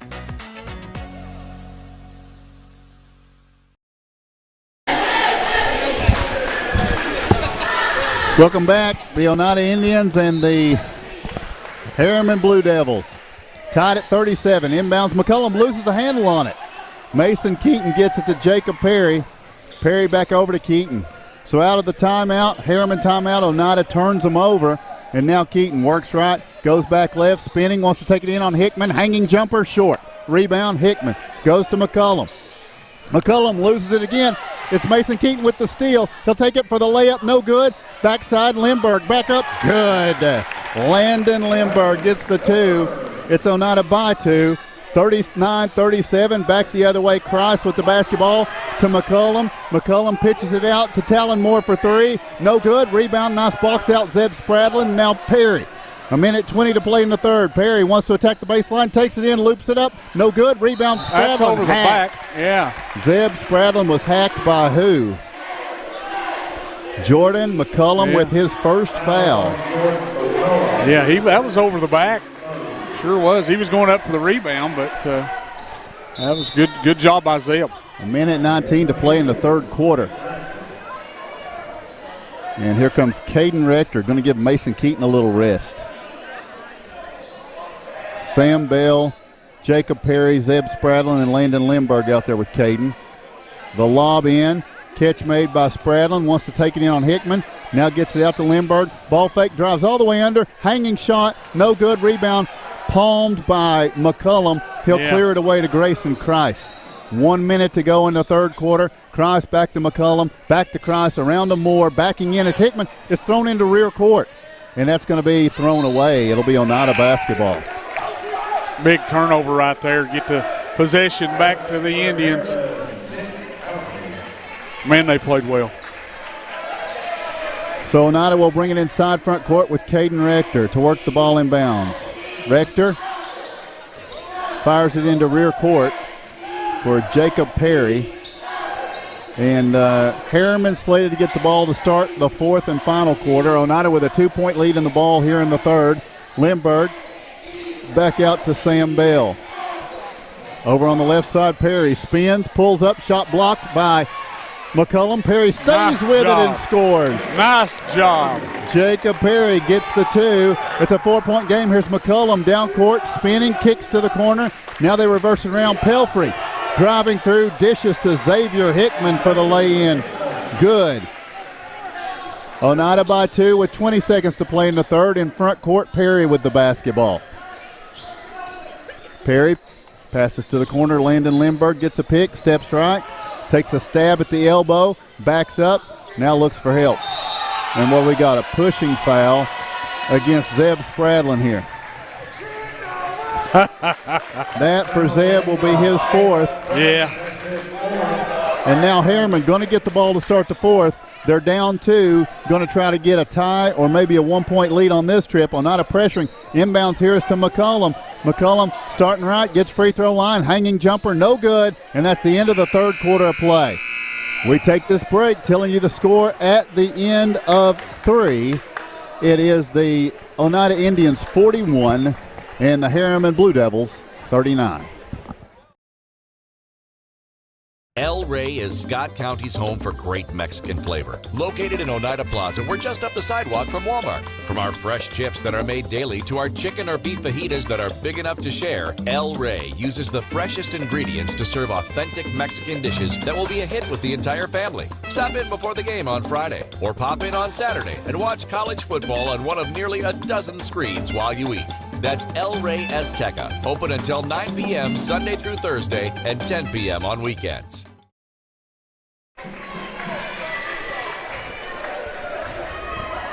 Welcome back to Oneida as the Indians are in a battle with the Harriman Blue Devils, leading by 2, 41-39, going into the final quarter, barring overtime. That boys' game last night with Clark Range was a doozy, and this one's going to top it, Mark. I believe so. This has been a really good ball game going back and forth. The Indians has played hard and played really good, sound defense. Got a lot of fouls called on them. Holding this Harriman team to 39 points in 3 quarters is an accomplishment in itself. Absolutely. Harriman with the basketball now. Talon Moore, Nick Pelfrey, Xavier Hickman, Jordan McCollum. Here's a three-pointer for Talon Moore. That's his third 3 of the night, and it gives Harriman the lead to start off the fourth quarter here. Oneida back the other way. Gavin Keaton and Oneida trail by 1. Here's Mason Keaton driving through. Xavier Hickman with the blocking foul. And that for Hickman will be his third, team's 4th of the second half with 7:36 to go. Yeah, just hard defense by both teams, and Harriman's doing a good job against this Indian team. Of course, it helps with McCullough. He's had, 7 blocks tonight, so he's tough. But the rest of them those were early. A lot of those were early. Mason Keaton's going to bring it in to Jacob Perry.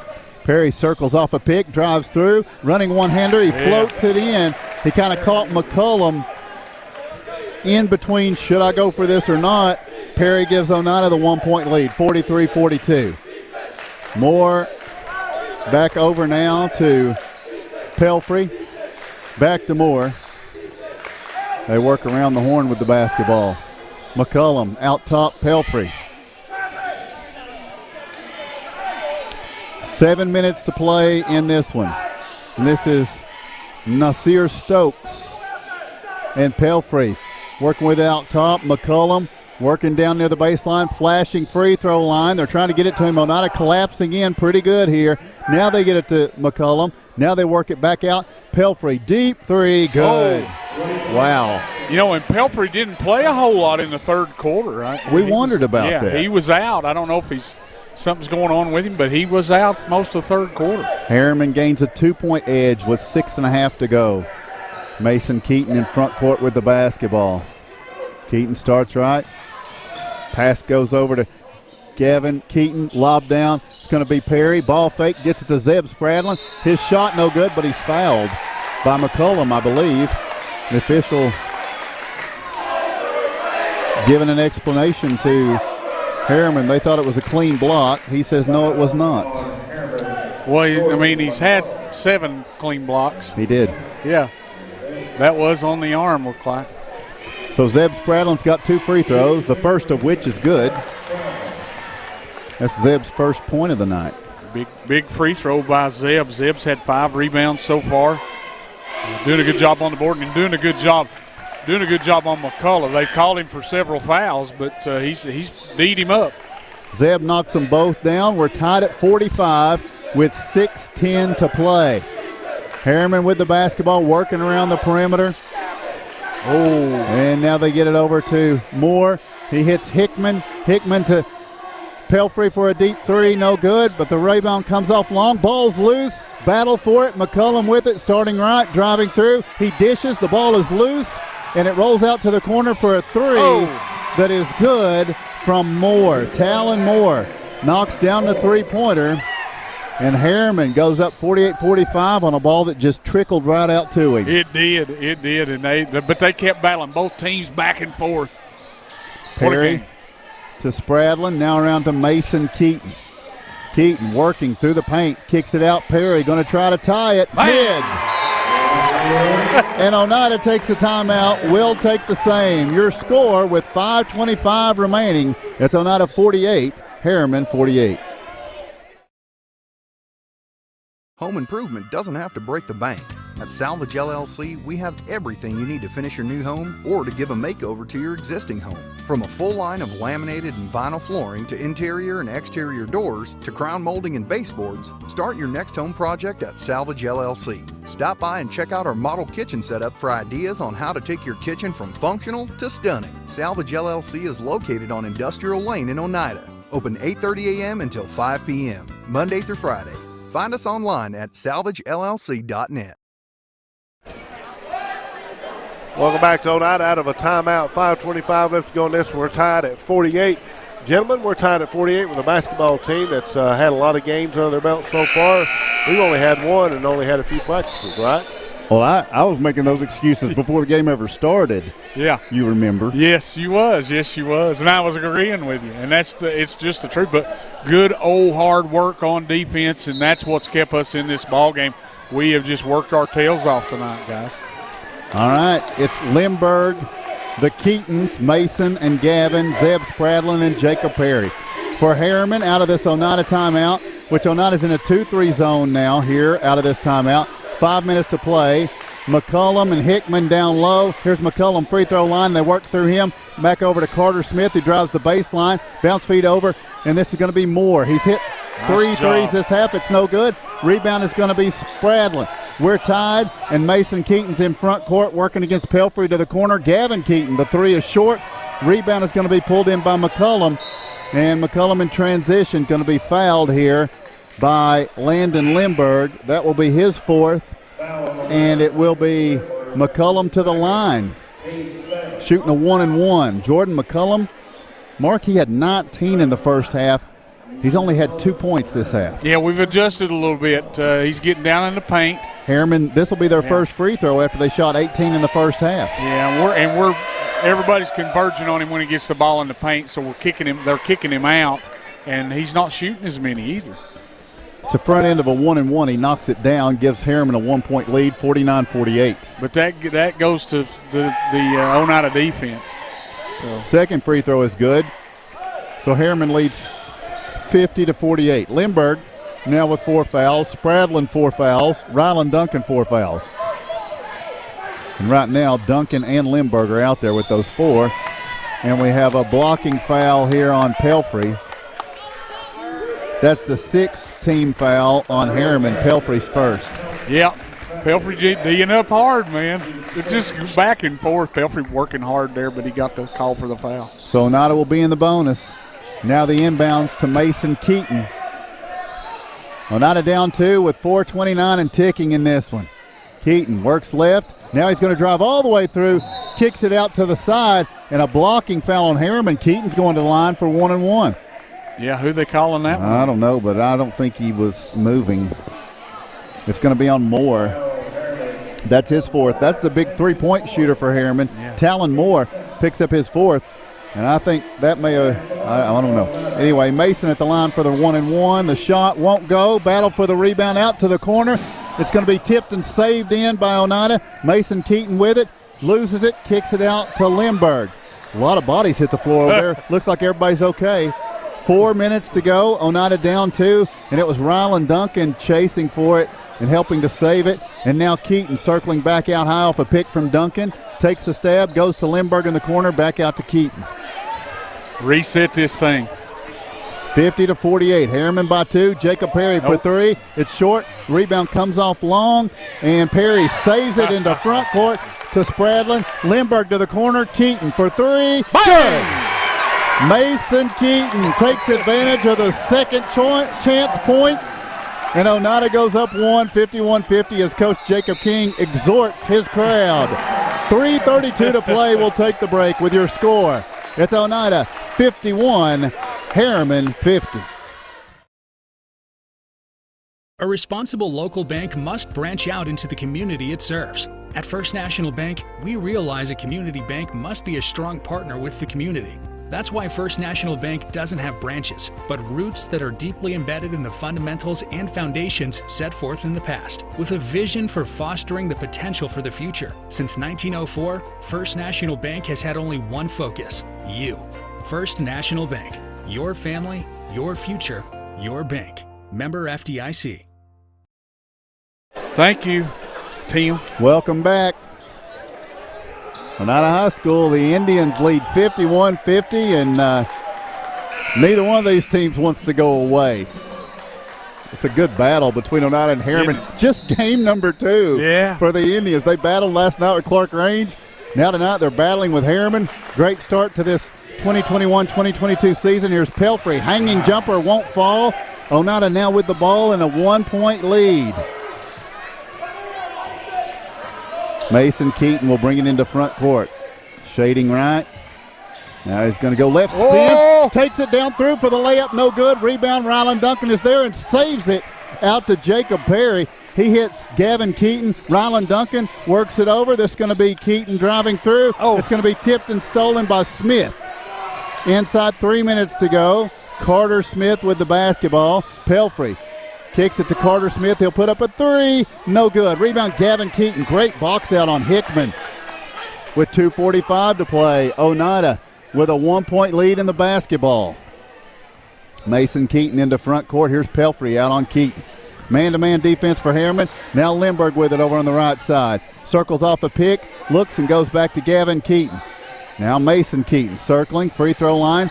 Pitches it to Ryland Duncan. Oneida moving crisply offensively. Backdoor cut. Jacob Perry can't get it to fall. Gets his own rebound. Pitches to Gavin Keaton. The ball is lost, and here's McCullum in a breakaway, and it's going to be all the way up. He won't get the shot. Mason Keaton had to foul, and that's his 4th. With 2:12 to play, Jordan McCullum will go to the line. It's a 1-and-1. I thought it would be 2. Make him earn them. A 1-and-1 for McCullum. Yeah. Now he don't miss, Mark. He's 9 of 10. I know. 9 of 10 from the line. Front end of a 1-and-1.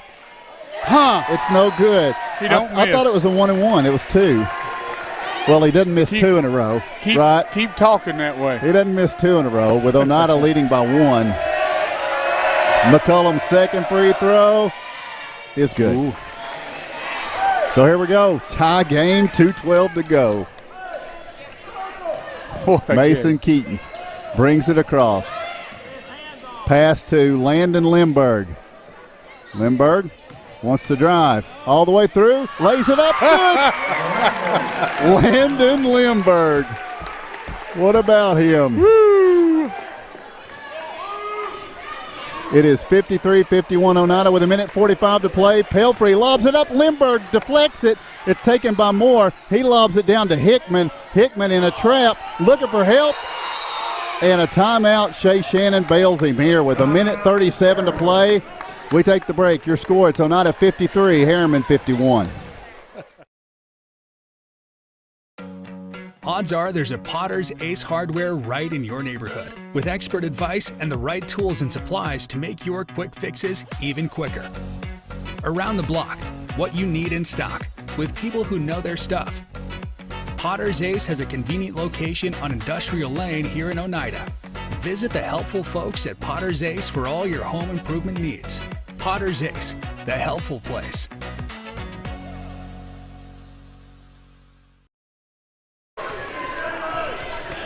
Welcome back to Oneida High School. 1:37 on the 4th quarter clock. The Harriman Blue Devils trail the Oneida Indians 53-51. Harriman's going to bring it in from the baseline with Nick Pelfrey. He lobs it up. McCullum makes the catch.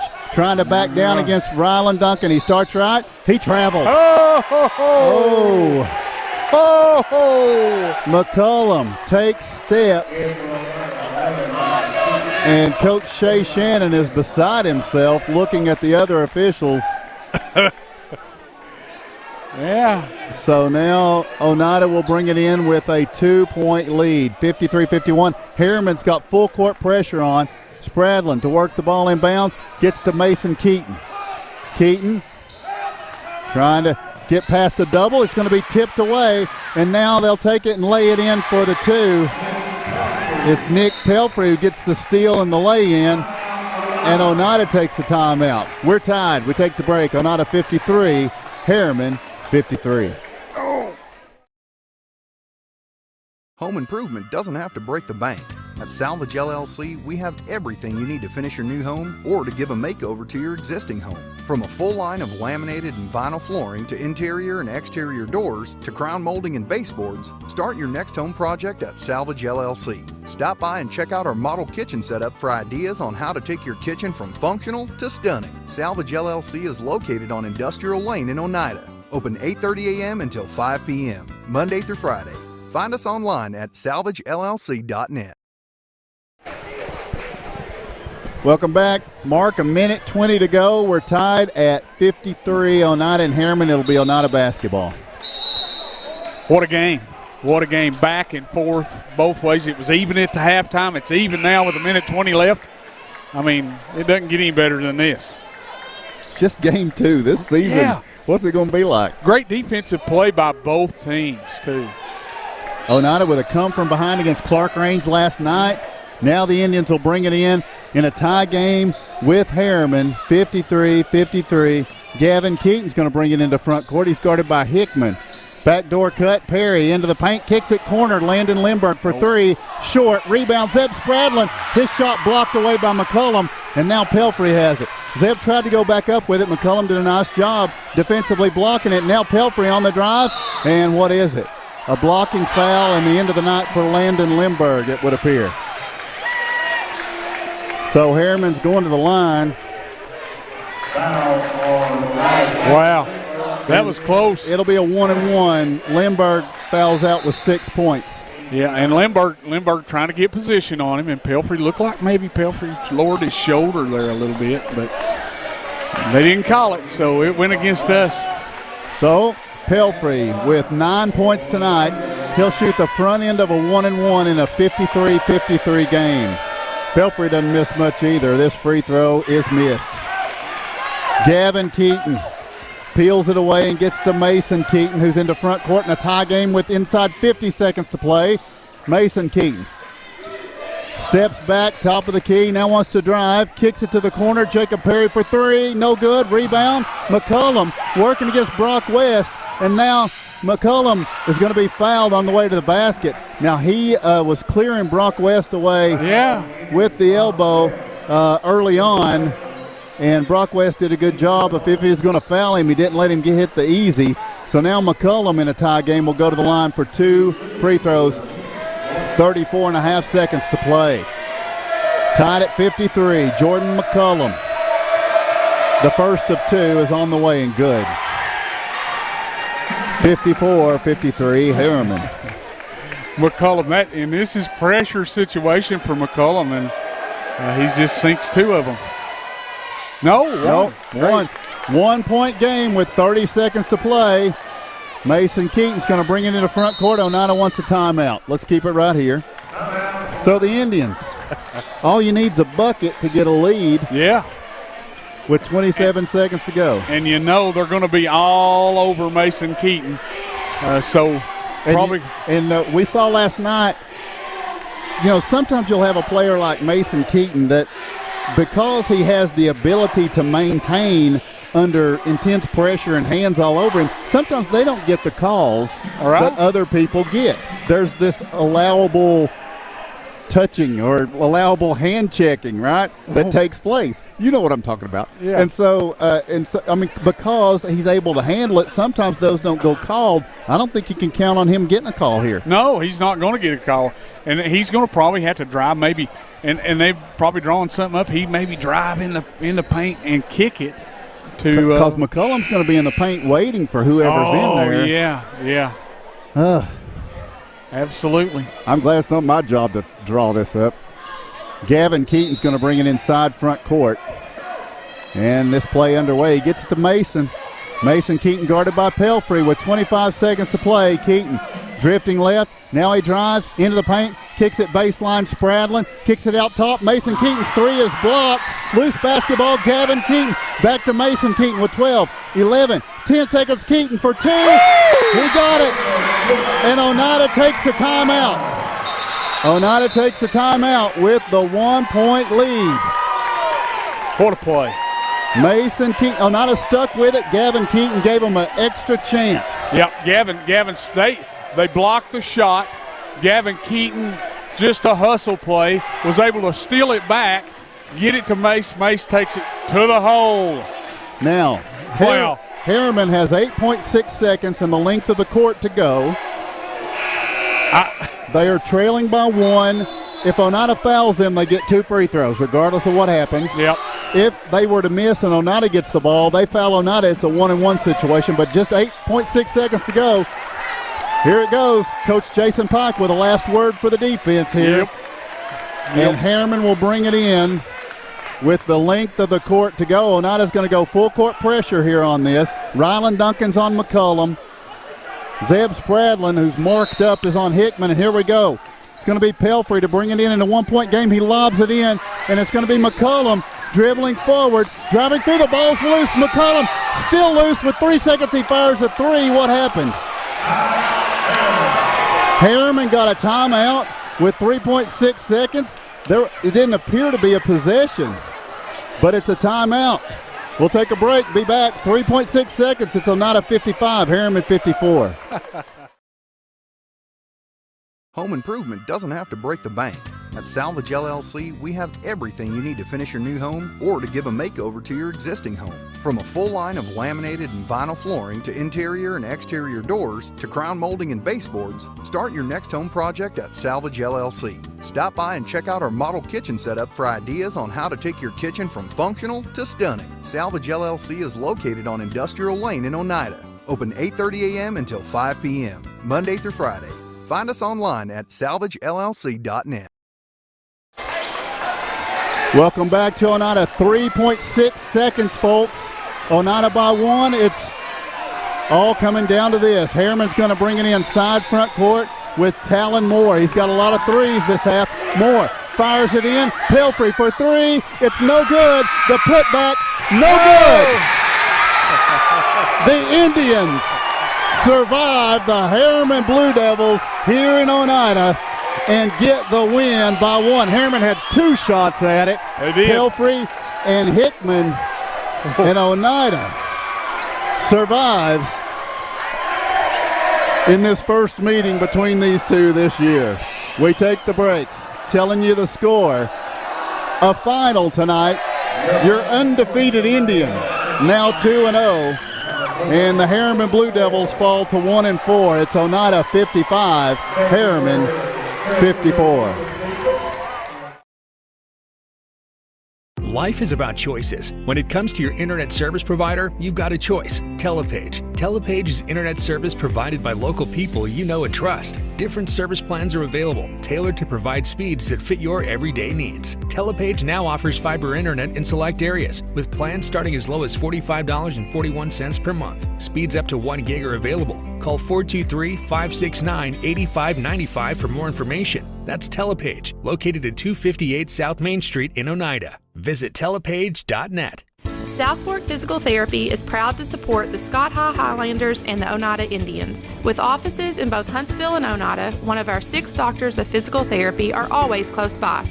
We regularly treat back and neck pain, general sprains and strains, vertigo or dizziness, TMJ disorders, as well as post-operative patients. We accept all insurances and flexible payment plans are available. At South Fork Physical Therapy, we strive to make your experience accessible, affordable, and enjoyable. A responsible local bank must branch out into the community it serves. At First National Bank, we realize a community bank must be a strong partner with the community. That's why First National Bank doesn't have branches, but roots that are deeply embedded in the fundamentals and foundations set forth in the past, with a vision for fostering the potential for the future. Since 1904, First National Bank has had only one focus: you. First National Bank. Your family, your future, your bank. Member FDIC.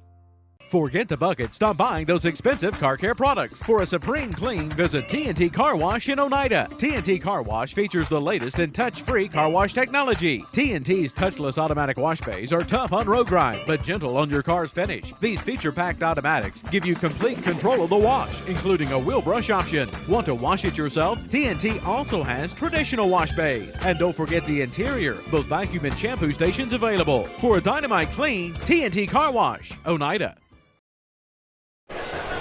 And you know. Welcome back to Oneida as the Indians take a pair tonight from the Harriman High School Blue Devils. The Lady Indians get the win. And then the boys just got a 1-point victory, 55-54 over the Harriman Blue Devils, with our final scoring, Tim Smith. Well, Oneida and Harriman were tied at halftime, 29-21, but Harriman got off to a big lead in this one. It took forever for Oneida to even get points on the board. I believe it was 9-0 Harriman in that first quarter at one point, but the Indians fight back to tie it up by halftime at 29, and then Oneida comes up with an answer for Jordan McCullum in that second half. He had 19 of his 25 in the first half, and so the Indians do a good job limiting Jordan McCullum there in that second half. So 54 points for the visiting Harriman Blue Devils. 25 of those were Jordan McCullum. Taylor Mays off the bench with 12 points tonight, 4 threes. Nick Pelfrey with 9 points. He was 4 of 5 from the line. 5 points from Carter Smith. 3 points from Xavier Hickman. The Harriman Blue Devils got to the line 25 times tonight, connected on 18 of their opportunities.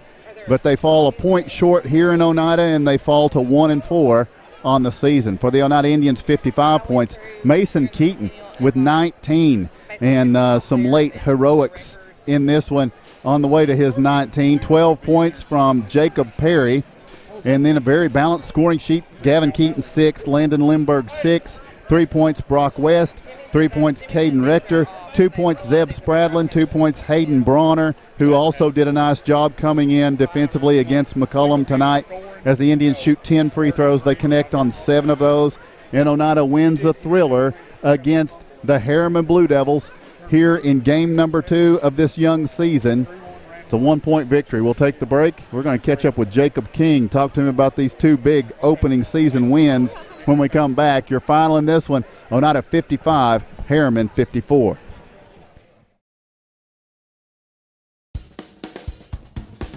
Banking is easier at United Cumberland Bank. ATM deposits, instant issue debit cards, and a mobile app that gives you full control are just a few reasons why more Scott Countyans are choosing United Cumberland Bank. This is Tammy Strunk, new accounts representative, and I would appreciate your business. Come see me and find out why more Scott Countyans are choosing United Cumberland Bank. Member FDIC. Life is about choices. When it comes to your internet service provider, you've got a choice. Telepage. Telepage is internet service provided by local people you know and trust. Different service plans are available, tailored to provide speeds that fit your everyday needs. Telepage now offers fiber internet in select areas, with plans starting as low as $45.41 per month. Speeds up to 1 gig are available. Call 423-569-8595 for more information. That's Telepage, located at 258 South Main Street in Oneida. Visit telepage.net. Scenic Foods is about freshness, with meat cut in-store daily and special cut upon request. A deli that offers fresh meats and cheeses sliced to your choosing. A produce department offering fresh fruits and vegetables, and of course a full line of competitively priced groceries to meet your weekly shopping needs. Scenic Foods is about value and convenience. Don't have time to cook supper? Try our cheese sticks, pizza, and wings, as well as our fresh-made desserts and side dishes. Need to fill an empty pantry? We have all you need at Scenic Foods, located at 7352 Baker Highway in Huntsville. A responsible local bank must branch out into the community it serves. At First National Bank, we realize a community bank must be a strong partner with the community. That's why First National Bank doesn't have branches, but roots that are deeply embedded in the fundamentals and foundations set forth in the past, with a vision for fostering the potential for the future. Since 1904, First National Bank has had only one focus: you. First National Bank. Your family, your future, your bank. Member FDIC. Welcome back to Oneida as the Indians get the victory tonight over Harriman. Now talking to Coach It's Tim Smith talking with the undefeated Coach Jacob King. All right, I get so 2-0. Is it going to be like this every night? Is this how it's going to be? I don't know. I hope not. I hope not. I do. I hope I want to tell you something right now, guys, and I mean this from the bottom of my heart. I've never been more proud of a group of kids. Not because I don't think we're talented enough to win this game. It's the lack of practice. Yeah. And I talked to them about halftime, and right there with about 2 minutes to go in the fourth quarter, I said, throw X's and O's out of it. It's about who wants this game more. Every kid, I played 10 kids tonight. Everybody done something. Everybody done something. And this is a big win, guys. We've practiced one time as a whole unit. One time, and to be 2-0 going into Thanksgiving, I'll take it all every day. So it started off rough. I think you were down 9-0 early, having trouble finding a way to get some points with McCullum patrolling the middle. Yes, we did. And, you know, we was almost a little timid when we started the game, the 6-6. Then we finally figured out we can go play. And when we decided to start playing, calm down a little bit, things started. But another thing, Brock Dixon hit a big 3 right there, got us going. Okay, then I think we come down, may hit another one. And we just kept battling.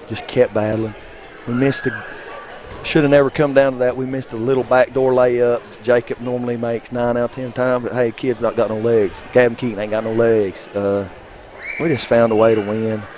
Mason Keaton, what can you say, 2 nights in a row? 2 nights in a row. Last night, had 8 turnovers. The game got a little bit big for him. I called timeout. I said, man, look, you're my point guard. I believe in you. I trust you in you. 15.5 seconds to go. He hits the game. Go ahead, jump it. All right. And then tonight he makes a big move right there. Gets a goal up 1. The backside rebound is not my player's fault. That was my fault. I told whoever was guarding 42, they were going to McCullough. We knew that. So we really didn't get somebody back there on that backside rebound. Luckily, he missed it. But, you know, good things happen. People sometimes when you go hard and give everything you got. And I love my team, boys. I'm telling you, even though it's looked rough, I can't wait to get to practice, okay? Because I think when these 10 kids that I play go at it, because I told them, I said, I played 10 people tonight. There's no reason we can't do that all the time. I said, you just got to go to practice every day to show us something, battle with each other. And then when we get out here, learn to play with each other. And they do. Talk a little bit about what Landon Limburg, the last 2 ball games, I mean, and it's been spot duty. Yeah, it has. But what's he meant coming into the ball game? The last 2 nights. He's brought a spark. And I call him a dog on defense. Oh, yeah. Because he will get up in anybody. If I told him to go guard the 6'6" kid, he'd go do what. If he's biting his ankle, he's going to go do it. But he's brought something every single game. Let me tell you something. Caden Rector, last night, you seen him late in the game. He had a wide open shot. Knew he wasn't ready to take it. Mature. Tonight, he made one, a big one. Hey, these kids, like I said last night, the reason we won the game last night because these kids are winners. Tonight, we just wanted it more. Last night, Clark Range got the 50-50 balls. Tonight, we were getting them. And, man, I'm so proud of them. I mean, I had a tear in my eye because you just don't understand, guys. These guys have not went live, offense, defense, in practice. We ain't even done shell drill live. We got so much room and so much more to get better. I mean, you know what? We may come out next week and look flat. That's part of it. But we're playing for January and February, and we picked up a big one tonight. And, man, Jacob Perry hit some big threes. Mm-hmm. I thought maybe that second half, my team might have boxed out better than any team I've coached since I've been back. We cleaned up the boards except for the last one. Yeah. Except for the last one. But big Hayden Bronner come in the first half. Man, this kid, one day practice, sophomore. The only thing he done wrong is try to shoot over McCollum, but there's a lot of people that try to do that. You know, we get into the middle, we got to learn to kick it, especially against a 6'6" kid, or back it out. And, you know, we just made big plays and kept fighting until the very end. And like I said, I ain't never been more proud of this team. You mentioned some intimidation, but now Hayden? No. There was no intimidation when he came in. Well, you know, there on that free throw, we told him to box out. And even though he got a foul, that might have been one of the biggest plays of the game because he let Big Boy know that I'm going to put that butt right there on that thigh. And he backed him all the way out three-point line. It probably was a foul. But at the end of the day, you didn't see him jump around that rim as much because we was getting in him and boxing out. And, man, I just tell you what, I thought they protected him a little bit. I'm not saying nothing about the officials, but, man, it started out 10 fouls to 2. I mean, and I was wanting to went and get a tee to try to change it, but we just kept fighting. That don't work. Don't ever do that. Well, hey, the better part of me, I calmed down a little bit. I'm glad you did. Listen, Mason Keaton, I'm going to ask you this question. It seems to me like in watching two nights, because Mason can handle it sometimes, they allow more hands on him and more contact on him. Is this going to be a thing he has to deal with all season long? Because it's the kind of thing that you'll see whistled on other people, if there's just a little bit of a hand check, but they're allowed to almost Kentucky Wildcat him to death. Hey, the Rick Pitino days, I'll go with that. But that's what I was talking about. I felt like Mason was getting guarded the same way we was guarding McCullum. McCullum was getting a call. Mason what? Last night, Mason's going to the rack. Was he getting fouled hard? No, but they ain't allowed to have a hand in your side either. Mason split down here one time. They called the walk. Boys, that ain't a walk. We teach it every day in practice, But he bounced. He's tough. He's getting tougher. Mm-hmm. Think about this, guys. These sophomores. Yeah. These sophomores. We're going to get better and better and better. Man, I'm excited. Even after last night, people was talking, man, we should have won bigger. No, we shouldn't have. We went over into a hostile environment. That team been practicing together since November 1st. We're shooting irons out, found a way to win. Tonight, we found a way to win. Now we get to go to practice a little bit, and I'm thankful for this opportunity to coach these young men. Before I get done, I'm thankful for you all. I'm thankful for these fans. Thankful for God for saving my soul. Thankful for my family because it's getting ready to be Thanksgiving. But I'm going to tell you guys, I've never been more proud of a team than I am this right now, just because of what we had no practice. Coach, I've enjoyed it. It's been two great nights, but we know it's going to take even another step up Monday when you go to Campbell County, right? I don't know anything on Campbell County. We'll try to get some film, but I will tell you this. They come up here and took us out to the woodshed last year. Ooh, yeah. They're a 3A school, but, if you all remember, I talked to you all about going and scheduling bigger, tougher teams, and it don't matter if we finish 500 as long as we get to play on that Monday night in February to go a chance for a state tournament. That's why Cosby last year, I didn't think they was 500 going into the tournament, and they made it to the state tournament because they went out and played anybody that would play because of the COVID year. We tried, and then after we play them, we turn around and go to Cosby next Friday, state tournament team. They're a good team. We'll have to be ready and focused because that's a hostile environment over there. But, if somebody told me that after football losing Friday night and us playing Monday, Tuesday, we'd be 2-0, I'd have told them that's crazy. And I told my guys that. I said, I seen Harriman on film. I said, guys, if we had 2 weeks of practice, we can play with them and beat them. But I said, it's not about X's and O's. It's about how bad you want it. And I think this is going to be one of my best defensive teams when it's said and done. I really believe that. I agree. But, man, it's been fun. It's been fun. Hey, appreciate you. We'll see you in La Follette Monday. All right, guys. Sound good? Y'all have a happy Thanksgiving. You too, man. Love you guys. See you. All right, thanks, Coach. Indians get a big win here tonight. Kevin, you got any final thoughts before we go?